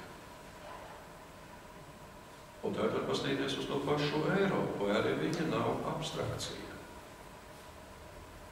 Tas ir, tā mana doma ir, ka domāšanā, saprašanā, izmantojot valodu, tekstuālo, izmantojot vizuālo tēlus, var kaut ko izdarīt, bet nevajag palikt vai no vienā vai otrā. Varbūt es tāds samierniecisks izklausos šoreiz, bet īstenībā, lai būtu vēl tas interesantākais, par tiem bēgļiem nedaudz atgriezīšos, nevis tas, kā to varētu skaidrot, bet to ļoti veikli izmantot, un tas ir ļoti izdevīgi. Un izdevīgi ir, es dažs izdevīgu momentus nosaukšu vienkārši. Tas ir izdevīgi kaut vai atalgojuma ziņā. Piemērs īstenībā ir ļoti vienkārši. Jūs jau zināt, cik tam bēglim, tas ir cilvēks, kļūtu par bēgli, ja Latvijas valsts viņam piešķirtu šādu statusu. Cik tāds bēglis Latvijā saņemtu? Dienā. Es nevis līngas, es izrakstīju. 2,15 eiro. 2,15 eiro. Starp citu, Pilsonības un migrācijas lietas pārvaldes priekšsēdētāja vietniecei dienā ir vairāk par 76 eiro. Katru dienu. Palieciet klāt visu, kas tajā atalgojuma sistēmā tur darbojas, bet tas nav ļoti izdevīgi šādi te turpināt. Nākamais, īstenībā tā ir ļoti viegla tas, ko es devēju par naudas atripināšanu. Tas nav skaisti, ne? Tāpēc to bez kādiem eifēmismiem latviski sauc par līdzekļu apgūšanu. Padomājiet, cik miljoni šādi tiek apgūti. Saistībā ar to, runājot par vienu un tikmēr pusiņām darot kaut ko citu. Trešais, īstenībā tā var pamatot nekā nedarīšanu. Man neinteresē, kas ir Vācijā vai ko citur, ja runā par Latviju. Latvijā nav elementāri migrācijas politikas, nedz iekšējās, nedz ārējās migrācijas politikas. Latvijā nav demografiskā politika, absolūti nekāda. Demografiskā politika tikai 2 piemēri. Zini, cik liels ir nelegālais darbspēks, kas šobrīd ir Latvijā? Nezinu, nu, jā, tas nav, to nav svarīgi zināt. No tiem bērniem, kas piedzimst Latvijā, tas ir atkal no ārstu jomas, 63% piedzimušo dzīdāji ir veseli. Līdz tad, kad viņi būs sasnieguši 15, 17 gadus, 58. Tas ir puse no piedzimušajiem, sasniedzot nosacīti pilngadību, vairs nav veseli. Ja ņem vērā, kāda ir demografiskā pēdra Latvijā, ja ņem vērā, kāda ir veselība, padomājiet, kas sagaida pēc 10, 20 gadiem Latviju. Nevajadzēs pat tik ilgi īstenībā gaidīt. Tāpēc, ja runā uzkuļ šos tēlus, stāstus, tas ir ārkārtīgi ļoti izdevīgi. Un vēl viens izdevīguma aspekts. Ir skaidrs, ka ar to var manipulēt un ar to arī manipulē. Un nevajadzētu iedomāties, ka tas tikai tāpat vien notiek. Bet es neesmu sazvērstības teoriju piekritējis, un tāpēc norādīšu uz vienu ieinteresēto personu, jeb valsti. Tā ir Ķīna. Es dzirdējuši par pilsētām bez cilvēkiem Āfrikā. Kas ceļ šīs pilsētas Āfrikā? Ķīna. Kā viņi to izdara? Patrēcot vietējus, uz kuriem tie vietējie, lai dodas. Kaut kur tur tālāk, tur mēs kāpēc ir Eiropa. Kam paredzēt šīs pilsētas? Paši var izdarīt secinājums. Jā, ģeopolitika nenovēršās savstarpēji saistības un droši vien, ka kaut kādā ziņā arī tas piešķir kaut kādu vienu vai otru diskursu tām interpretācijām, kuras mēs vienmēr izmantojam. Pateikt viennozīmīgi, protams, ka valoda vai attēli, kas ir vainīgāk vienā vai otrā gadījumā mūsu viedokļu veidošanā, vai arī nevainīgāk, protams, mēs nekādā veidā nevarēsim, bet jā, skaidrojums, kategorizācija, kaut kāda abstraktu kategoriju piešķiršana, tā, protams, ir valodas funkcija. Mēs sakām galds, mums ir priekšā ļoti konkrēts galds, un katrs iedomājas šo galdu, ir kaut kādas mūsu personiskās pieredzes, kas ļauj mums spriest par kaut kādām situācijām. Un ir veidi, kā šīs pieredzes uzjūtīt, ar tām manipulēt un tām mūs pasniegt. Ja mēs atskatāmies atpakaļ, kādas ir bijušas tēmas, kaut kādos brīžos ir bijuši kaut kādi konflikti, par kuriem mēs esam informēti katru dienu, paiet daži gadi, mums liekas, ka tur nekas nenotiek, un tur mēs sākam skatīties ziņu lapās un ar pārsteigumu ieraugam, nē, tie paši konflikti viņam turpinās un tiek arī mudināti un uzspēlēti. Un tā pašā laikā, protams, attēli parādās kā ārkārtīgi spēcīgs, ārkārtīgi manipulatīvs līdzeklis. Mēs atceramies pagriezienu, kas bija pagrieziena iemesls Eiropas migrācijas politikā 15. gadā. Tas bija noslikušā puisēna attēls, kurš pēkšņi atradās uz visu lielāko izstrādu pirmajām lapām, un kas lika mainīt pozīciju, teiksim, pat tik cietiem politiķiem kā Kamerānam. Jau nākamajā dienā, teiksim, atteikties no tās pozīcijas, kas ir bijušas iepriekš. Attēli ir spējīgi ātri un pamatīgi manipulēt. Atceramies Dienvidslāvijas karu, vienu no tādām epizodēm, kas maina Amerikas pozīciju attiecībā pret iejaukšanos vai neiejaukšanos šajā karā, ir Sarajevas tirgus apšaubīšana. Burtiski pusstundu vai kaut kādā 40 minūtes pēc tam, ka Šāviņš trāpa tirgu, CNN tieši saistēja rāda šos attēlus.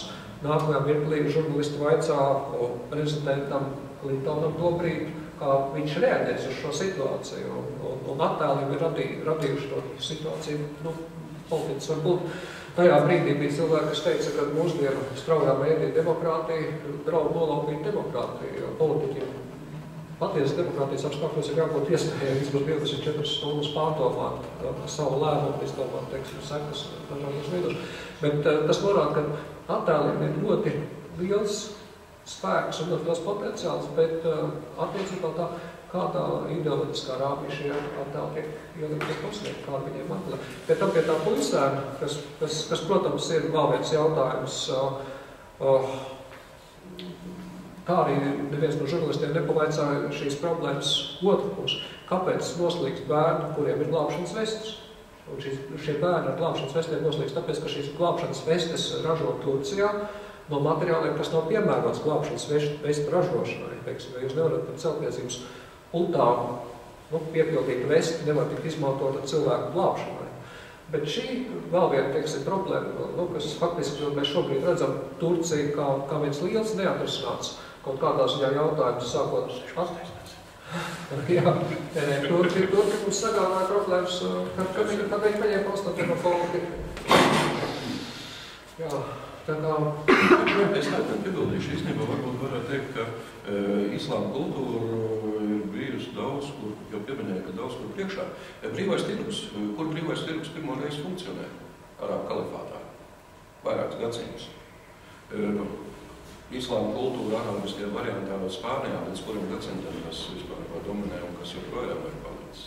Sapcīt, cik daudz ir islāma ticību Eiropas Savienībā šobrīd, ja pastāst skaitlis.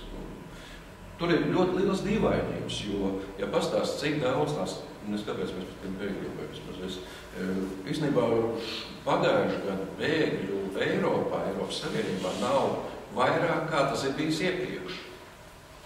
Un arī šogad īstenībā nebūs daudz vairāk. Tas skaits ir apmēram relatīvi vienāds katru gadu no gadu. Bet pēkšņi kaut ko uzšūmē, un tad tas parādās. Pieminējam to Pirmo pasaules karu. Vajadzētu atsaukt Otrā pasaules kara beigas. Tobrīd Eiropā, pieņemsim, ka tā ir Eiropas Savienība, vairāki 10 miljoni cilvēku atrodas bēgļu gaitās. Vairāki 10 miljoni. Kā 3 miljoni ar citu iet bojā. Tas ir kaut kā veiksmīgi aizmirst, par ko nav ko runāt. Un citu, tagad es varētu varbūt arī citu aspektu vēl. Ja jau tā bēglība, bēgliskums ir tik svarīgs Latvijas kontekstā, latviešiem. Jūs varat nosaukt kādu darbu, kurā šī tēma, bēgļu gaitas, būtu izstrādāts tā, lai tas būtu kā ikoniska zīme. Mākslā. Jā, mākslā. Kur? Pirmā pasaules kara laikā. Kas ir tie mākslinieki? Kur ir tie darbi? Kas ir tā literatūra? Kurā tas būtu? Kazaks. Grāsvārds. Tiešām? Tiešām? Izliesim zinās un vai jautāsim, kurš zinās, pazīst pasāku? Kurš zina, kas ir Grosvalds? Grosvalds jābūt ļoti neinteliģentam, vai nezināt. Es domāju, ka... Un es ar sev pieskaitīšu ļoti daudz neinteliģentu cilvēku. Es runāju par ikoniskām zīmēm, lai atpazītu. Latviešiem tas ir ikoniski. Bet šie mākslinieki veidot no mūsu katrā ziņā jāatkat. Protams, es varu nožēlot tikai teikt, ka tas, ka mēs neesam iekļāvuši mūsu skolu un vidējās izglītības obligātā programmā minimālo izdzīvošanas minimumu vismaz kultūras kanonu. Šobrīd par to gan jāsaka, gods kultūras ministrijā tur ir runas, mēs domājam par to, kas ir kultūras skolas soma, un kad kanons un, teiksim, kanoniskas vērtības paliks par kaut ko tādu, kas būs jāzina katram, kas iegūs video izglītību Latvijā. Un pēc tam par to kultūras kanonu, kā viņi pārnest arī uz tiem jaunajiem eiropiešiem, kur varbūt paliks par mūsu līdzpilsoņiem, kur šeit pārdzīvot. Bet, jā, tiešām tie, kas ir gājuši no vizuālās mākslas, man vārds bēgļi vienmēr asociēsies ar šiem mūsu klasiskā modernismu meistariem un viņu darbiem. Un tāpēc man vienmēr liekas, ka izspēlēt ar viņiem kaut kādā tādā kontekstā, tas manipulatīvais spēks atkal ir pietiekami liels, teiksim, jo iespēlē tas vārds ļoti noteikti izteiktā kultūras. Un tas būtu arī ļoti svarīgi, es teiktu, mums to mikrofonu padomāju. Tas pats Pirmais pasaules karš, ja pastāst uz Vāciju, uz vāciešiem kā jautā diskusijas, visas gāzes maskā. Bez vārdiem, vai ne? Nosauciet Latvijā, tikai neminiet padevu. Kāpēc pieminēt padevu? Tāpēc nevajag to visu. Kāpēc nevarīgs padevu tikai? Tāpēc, ka viņi pazīst arī tie, kas nav inteliģenti. Tad jau mēs beidzot esam par ikonisku darbu un ikonisku mākslinieku. Otrais pasaules karš? Tur ir ziepja. Tur ir ziepja, un tā ir viena no mūsu Latvijas mākslas vēstures mīklām, ko mēs joprojām risinām. Kad Pirmā pasaules kara laikā Lielgabali runā un mūsu neklasēm, Otrais pasaules karš ir daudz atšķirīgs. Un mūsu, varētu teikt, darba hipotēze ir tā, tas ir pilnīgi citi politiskie režīmi. Tie ir divi totalitārismi, kurā nonāk latviešu mākslinieki.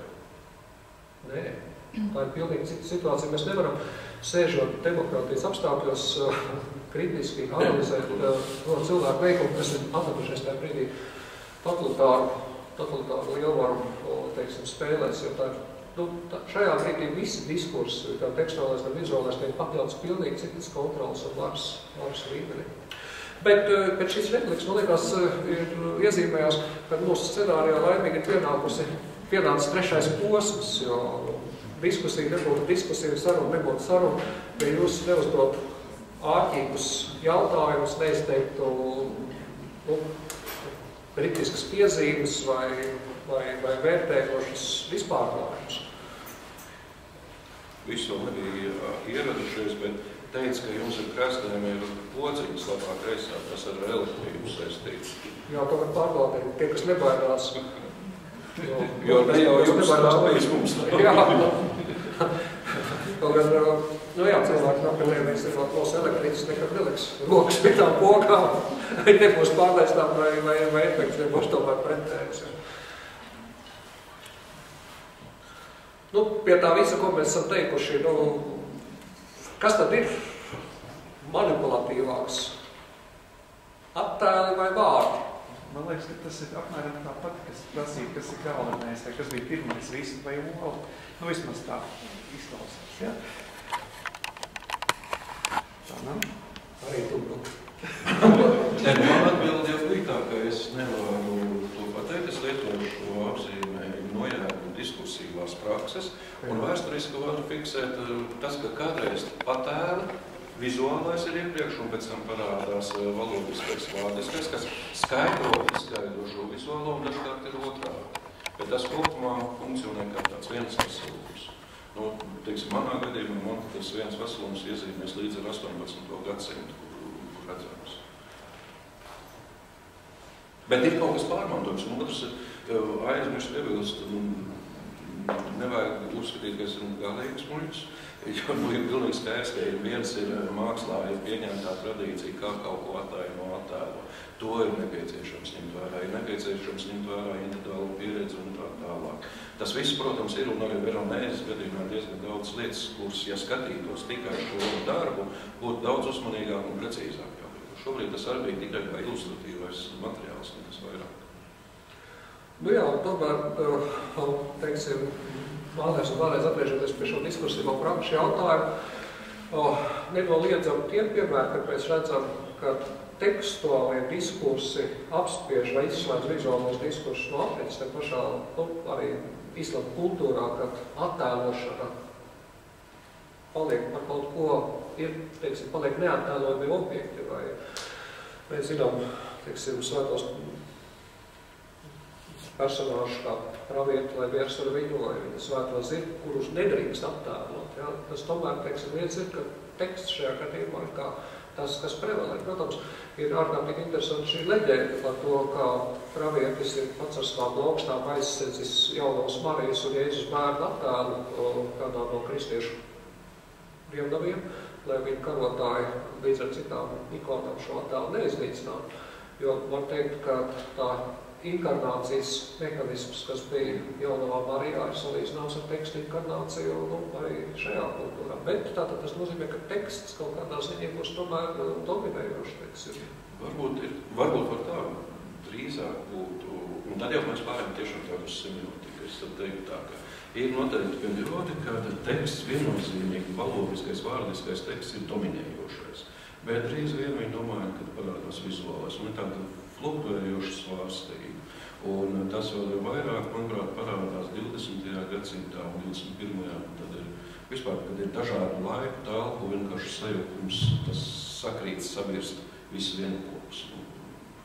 Kādreiz tas notika daudz, lēnāk, Un tāpēc ir vieglāk runāt par iepriekšējiem laikiem, jo tad var to līniju izvilkt tiešāk, skaidrāk apzīmē. Mūsdienās, arī tas piemērs par bēgļiem, tur varētu vēl un vēl norādīt, kas ir tie aspekti, tas dimensijas. Nav vairs tik vienkārši. Lai gan tas vizuāli, man tikai šķiet bieži vien, ka tas vizuālais tad kļūst nozīmīgs, ja tam ir kaut kāda sagatavība.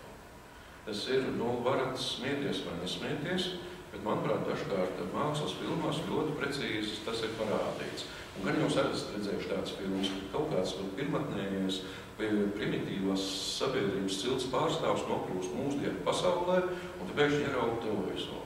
Tur kaut kāds dzīvnieks. Un tad ir tie dažādie varianti. Vai nu viņš to neredz, vai sāk gatavs ir medībām doties. Lai nebūtu tik tālu vienkāršāks piemērs. Atcerieties, kā Karlsons brīnījās, kā boks jaunkuns tajā kastē tikus.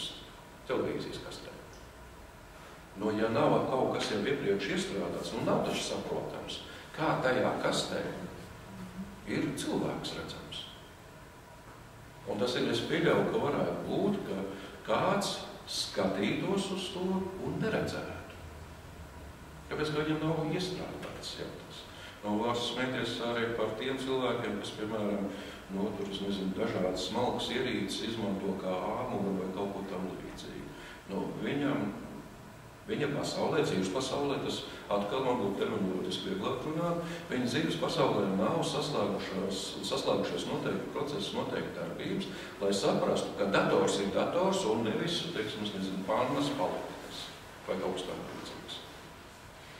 Vai nav tā, ka to attēlu uztver ātrāk nekā tekstu? Jā, tas var. Piemēram, reklāmas, ka viņas runā, vispirms jau redz to bildi, un pēc tam tiktu izmest.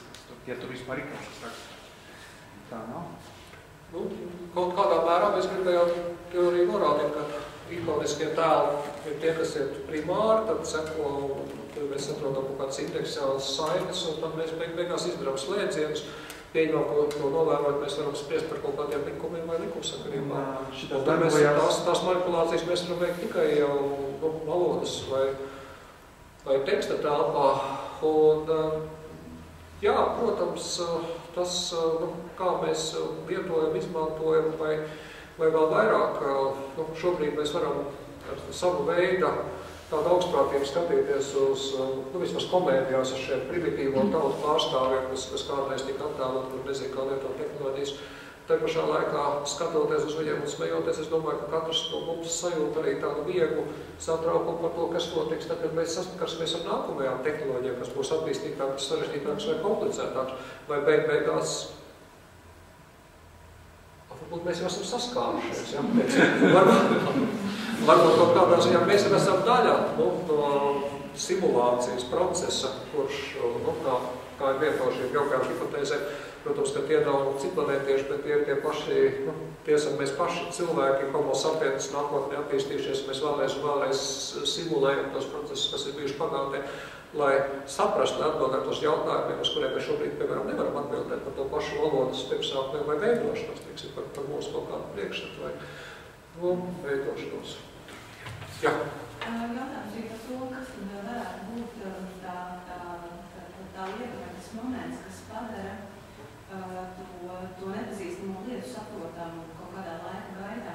Jo, manuprāt, ja runa ir tikai par valodisko, kas palīdz kaut ko saprast, tad tur kaut kāda problēma savā ziņā parādās. Jo, es nezinu, kaut vai no mākslas vēstures varētu runāt par pašu impresionismu, kas parādoties sākotnēji cilvēkos izraisīja diezgan lielu nešķietīgi par to, kas tas kāds vispār ir, kā uz to skatīties, kā par to runāt, kā to uztvert.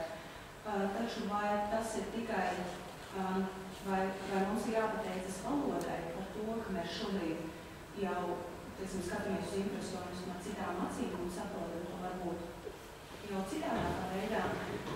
Vai tas tā, es nezinu, kāds ir varbūt jūsu viedoklis, kas ļauj cilvēkiem saprast impresionismu, un otrs varbūt tās otra kaut kāda puse šim jautājumam arī, mums ir stāsts par Eiropas nolopīšanu šajā laikā. Mums ir daudz dažādi, vizuālie stāsti par to, kā šī Eiropas nolobīšana attēlota mākslā. Un, ja mēs izstāstām šo stāstu valodiski, mēs tik un tā nevaram reducēt šīs gleznas uz šo stāstu, jo gleznas ir ļoti daudz dažādas. Protams, mēs arī šīs gleznas varam interpretēt kā 10 dažādus stāstus. Taču varbūt ir tas jautājums, kas tad paliek, vai paliek vispār kaut kas pāri no valodiskā, kas ir tas, drīzāk tas tīri vizuālais, vai tad mēs mākslu varam saprast tikai savu valodu.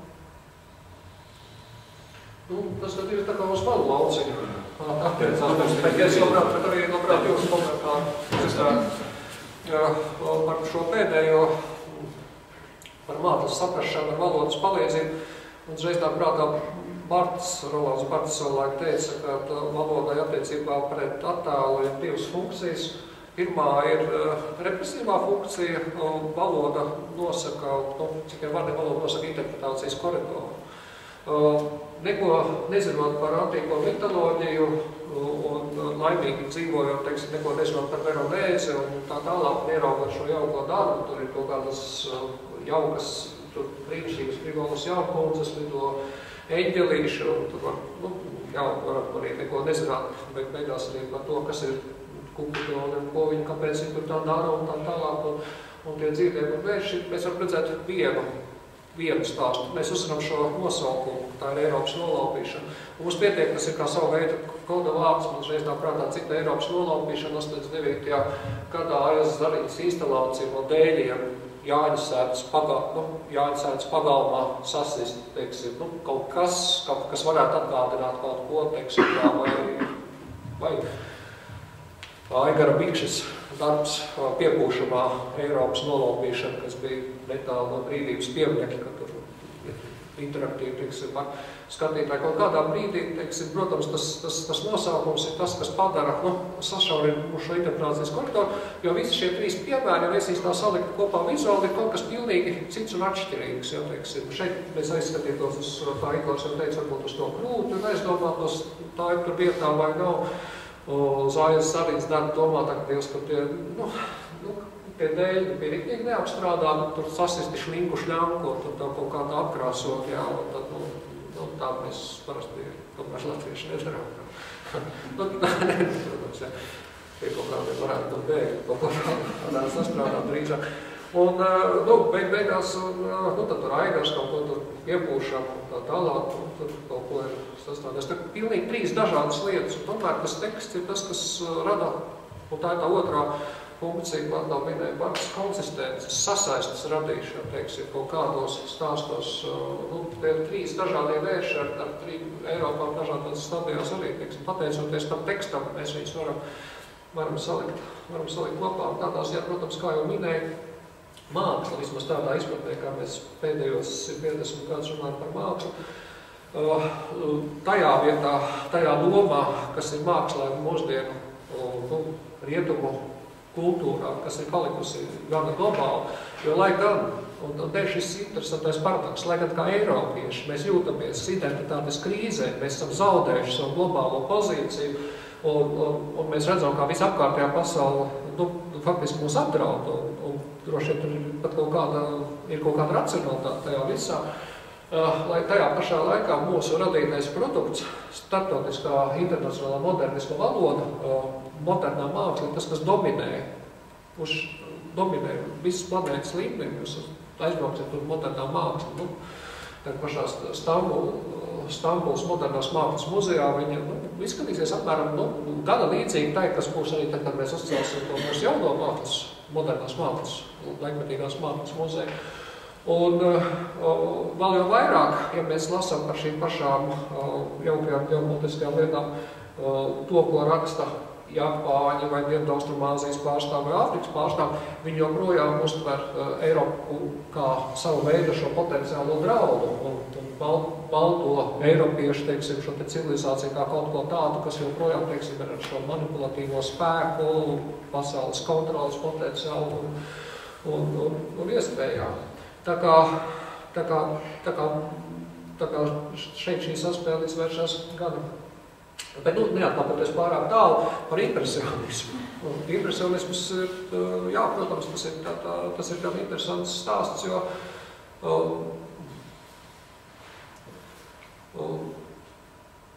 jā, esam kādreiz mācījušies izstādē, tas 1874. gadā, kā viens no tiem pagrieziena punktiem. Un tas ir tas, ko apmēram, teiksim, jā, cilvēki, kas mācījušies, teiksim, mākslu vai dizainu, viņi zina. Tā pašā laikā tas, uz kā fona šis impresionisms rodās tajā brīdī, tā daudz lielāka mākslas masa, kuru mēs šobrīd ir zinām vairs tikai atsevišķiem 19. gadsimtu mākslas vēstures speciālistiem, kas nav zinām vairs ikdienas, teiksim, ko nelieto savā pieredzē.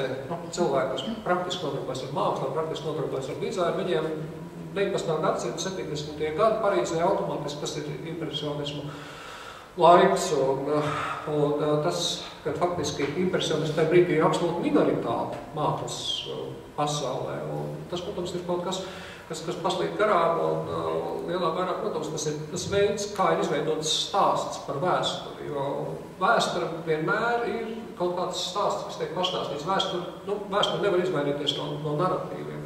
Politiskā vēsturē tas ir, protams, daudz bīstamāk un kaitīgāk, jo beigās vēsture vienmēr uzraksta uzvarētāju un uzvarētāju pozīcijā. Un lasot vēsturi atpēc, skatoties, mums rodās tā sajūta, ka vēsture ir kaut kādā veidā ar mērķi, viņiem teleoloģiski. Tātad viss notikumi, un kādreiz bija Klementam Grīnbergam šīs brīnišķīgās pārdomas, kad viņš sasaistīja amerikāņu abstraktā ekspresionisma šos piemērus ar impresionismu vienā skaidrā lineārā līnijā, teiksim, kā tāds modernās mākslas valodas attīstības ceļa. Brīnišķīgs stāsts, kas tika izstāstīts, un tikko visi viņi pieņēma māju ar galvu, notika nākamais mākslinieki. Un šeit es gribu vēlreiz uzsvērt mākslinieku īpašo lomu uz šīs planētas. Mākslinieki uzspristā šo stāstu, 50. gadu beigās parādās Popards. Un Popards, sākotnēji, teiksim, gan Grīnbergs, gan citu viņa kolēģi to uztvēra kā ķecerību pret tām idejām, kas tika, taču skaidri pastāstīts, kur ir jāvērzās mākslē. Izslēdzot visu to, reducējot mākslas valodu, kas ir amerikāņu abstraktā ekspresionismu, nākamais solis sasniegums salīdzinoši ar Kandīnsku, Maļeviču vai Mondriānu, ka tur pat nav arī nekāda metafiziska, nekāda cita vairs virs satura, teiksim, forma arī ir saturs. Un pieviši parādās cilvēki, kuri saka, jā, labi, tas viss ir labi, un mēs varam izdarīt to visu pilnīgi savādāk un faktiski izdarīt pilnīgi pretēji, kā tikko kuru ir mums teikuši. Es arī vienu dimensiju pasvērts un ekspresionismu šobrīd kā piemēru. Jo, manuprāt, ļoti labi tas parāda. Jo, ja būtu ideja valodiski izstāstām, tekstuāli izstāstām, tad varēja taču izstāstīt, sagatavot skatītājus. Nebija tā. Darbi noskaties un saproti taču, un nesaprot. Tas ir skandāls. Gan vieniem, gan otriem nākas pēc tam strādāt, tad ir šī pēcdarbība, pārinterpretācijas un tā tālāk, un tad tikai saprot, jā, tas ir ekspresionisms, jālūk ir tāda ideja, tā to atveido un tā tālāk. Tas ir kaut kāda, teiksim tā, ir kaut kāds pārdzīvojums, un tad pārdzīvojumam piemeklē vārdus. Jo, ja nebūtu šo vārdu, nebūtu piedzīvojums un nebūtu pārdzīvojums. Bet pārdzīvojums bieži vien, es pieļauju, katrs taču var arī uz savu pieredzi atsaukties, ka ir kaut kāds pārdzīvojums tikai, nevar pateikt. Jāmeklē kaut kādu vārdu, lai pastāstītu citam, jāmeklē līdzekļu, lai parādītu, ka citams pārdzīvojums. Pārdzīvojums jau tiek iespējams, ka ārpus vizuālā, ārpus tekstuālā, vārdiskā. Atkal atgriešanās tas, ko jūs minējāt, kaut kas, laikam nevar pateikt, ka ir tā ola tā pirmā vai viss, tā ir, kaut kas ir, varbūt Gailis bija pirmais. Varbūt es vēl vienu tādu, varbūt, ka tur ir vainīga arī pieredze, jo, piemēram, kas ir bijis Amerikā, piemēram, ceļzīmes, mēs braucam un mums ir zīmes un uzreiz es redzu, man ir skaidrs, bet es tur skatos, lasu, to the right, don't turn to the right, don't stop, kamēr es to izlasu, Nu, paldies Dievam, ka es nebiju pie stūras, es vienkārši vēroju. Ja? Es jau sen jau būtu pārkāpumu izdarījis. Ja? Šeit, nu, mēs visi zinām, ko katra zīme nozīmē. Mēs ieraugam attēlu, zīmi, ja? Mums tā ir kā ikona, kā attēls, pieredzi, mums zinām, ko tas nozīmē. Mēs uzreiz morējam. Tāpat arī varbūt ir arī jebkurā attēlu, ja mēs zinām to kontekstu, zinām to pieredzi, mums kaut kas ar to saistās, mēs ieraugam, uzreiz mēs viņu saprotam. Ja? Tātad pieredze varbūt ir tekstuāli, bet varbūt arī kaut kā fiziski. Jūs pieminējāt ceļzīmes, un es atcerējos, man pavisam nesen stāstīja, un minēšu to piemēru, ko man pastāstīja, jo pats neesmu bijis, bet runa ir par Izraēlu. Izraēlā, protams, arī ceļzīmes ir, bet vienas ceļzīmes nav. Stopzīmes. Ziniet, kāpēc? Ievrītā lasa no labās uz Kristu. Ko viņi izlasa šai zīmē? Viņi neizlasa stop. Nu jā. Tagad tas bet tā ir tekstuāla zīme. Stop. Manuprāt, tas nav ne Eiropā varētu teikt, ka tā ir vizuāla drīzāk, jo neviens jau īpaši vairs nelasa. Jā, bet ir redzams uzreiz, teiksim, tas skaidrs. Bet tur tad ir robežas starp vizuālo un rakstību. Tas arī eģiptieši sāk ar bildītēm, tas lēnām pārveidojās par tekstu, principā. Par hieroglifiem, kas izaug no teksta, no bildiem, no attēliem konkrētiem, kas balstās pieredzē. Nu, vanaks sākumā ar vanaku, pēc tam viņš pārveidot pa zīmi. Tāda valodas rašanās un teksta rašanās teorija pastāv. Manuprāt, gan tā nav īpaši, tā nav īpaši drošticama, jo ne īpaši arī es ticu, ka tā lēni pakāpeniski kaut kas ir attīstījies, lai gan varētu to daļu pat iebilst. Bet es atkal atsaukšos uz katru jūsu paša pieredzi. Mazs bērns apgūst valodu, ieaug valodā. Tas ir brīdis, kad viņš neprot runāt. Un tad pēkšņi ir brīdis, kad viņš runā. Labi, to vārdu krājums viņam kļūst bagātāks, bet principā ir tas brīdis, kad nav valoda, un tad ir valoda. Un tāpēc šis lēni no bildītēm uz abstraktām, uz zīmēm, man tas... Bet tev arī ir viena no tām atslēgām. Mēs atgriežamies atpakaļ pie tās pašas tēmas par identitāti, par bailēm, par svešo valodu. Valodu kā diskusiju praksi.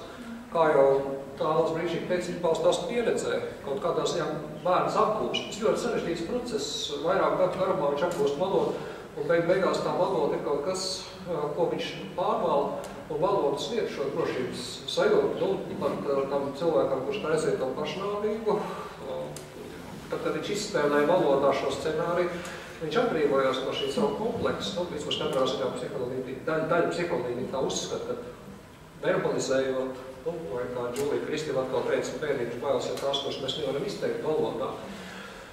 Tāda valoda pati par sevi ir konservatīva.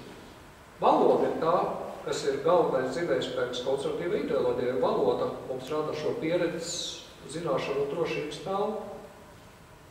Protams, mēs izbrauksim rītdien, Alts sēdīsies pie stūras, izbrauks, un Ušakovs mums nomainīs visas ceļazīmes Rīgā. Uz pilnīgi citām, jo beigās tas dzeltens sarkanās, viņas ir idiotisks. Mums ir vēl arī zilas, zaļas, dažādas krāsas. Ikonas varētu būt skaistāks, kaut kas varētu būt trīsdimensionāls un kāds hologrāms, kaut kur arī, pilsēta varētu būt daudz skaistāk un interesantāk, un tur viņas varētu arī būt animētas un mainītos. Viņas izskatīt mums nezināmas. Kā mēs viņas lietot vai izmantot. Skatoties uz šos svešo ļaužu masu, un mēs atceramies, teiksim, kolonas, kas pārvietojās, mums jau loģiski, ka mums nav pārliecības, mums nav drošības sajūtas, mums arī nav nekādas patiesībā līdz galam informācijas. Kāpēc? Kas šie ir par cilvēkiem? Mēs tikai saprotam, ka šī ir oficiālais diskurss un tekstuālais diskurss, un tas, ko mēs redzam, kaut kādā ziņā disonē. Un tas rada to savu veidu krīzi. Te es varu vēl tikai piebilst par to disonāciju, protams. Bet ir mani kolēģi, kas ir strādājusi ar Itālijā bēgļu centros, un viņas pieredzes tiekoties ar tiem cilvēkiem. Un tā ir pavisam cita pieredze. Un nevis to, ko stāst. Piemēram, tajā lapiņā, kas tur bija, ka tie vīrieši esot, un Latvijā to diezgan kultivē, tie vīrieši esot agresīvi, brutāli un tā tālāk. Viņas pašas pieredze uz, ja tā varētu, ja nepārprast, es varētu teikt, uz savu sācis izbaudījusi. Tā ir ārkārtīgi cieņa pret sievieti. Vīriešu tajos centros bēgļu, kas ir strādā sievietes. Bet tāpēc viņas ir apveltītas ar varu? Nē, viņiem ir cieņa, tā ir sieviete, ir jābūt distancei, viņi ir jāgūdā. Kas strādā centros, kur nometinātas ir sievietes? Vīrieši. Kāpēc? Atbildi ir ļoti vienkārši. Ja tā ir sieviete, un ka tā ir kaut kāda sieviete, kāda jēga viņai klausīt. Lūk, ja ir vīrietis, un ja viņš saka, tā tad darīt. Tagad tā ir diezgan, mēs varētu teikt tiešām Latvijā daudz ko nezināt, bet tāpēc jau ir iespējams uzzināt to. Arī sapcien par šīm pašām valodām. Nav jau nemaz tik grūti tas valodas apgūt. Saprast, ko dažādās valodās saka. Un, piemēram, mēs runājam šobrīd latviešu valodā. Taču runājot par latviešu valodu, mēs taču piesaucam daudz citas valodas. Ja grib tā ļoti vienkārši, tad varētu teikt mākslas valoda, tēlu valoda. Tad tas nozīmē, ka ne tikai latviešu valodā, kur ir vārdi, mēs kaut cik orientējamies, bet arī tajā mākslas valodā, tēlu valodā.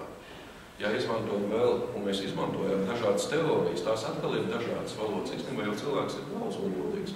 Un ja viņš ir pietiekams saprātīgs, domājošs, viņš var daudz ko izsecināt, izdomāt. Ja viņš to nedara, nu jā, tad var teikt. Es jau minēju, kāpēc es minēju un es apzināti lietoju šos divus vārds izteikumus, ko izmantoju. Tas ir tiešām tiek runāts saistībā ar ķēlumu.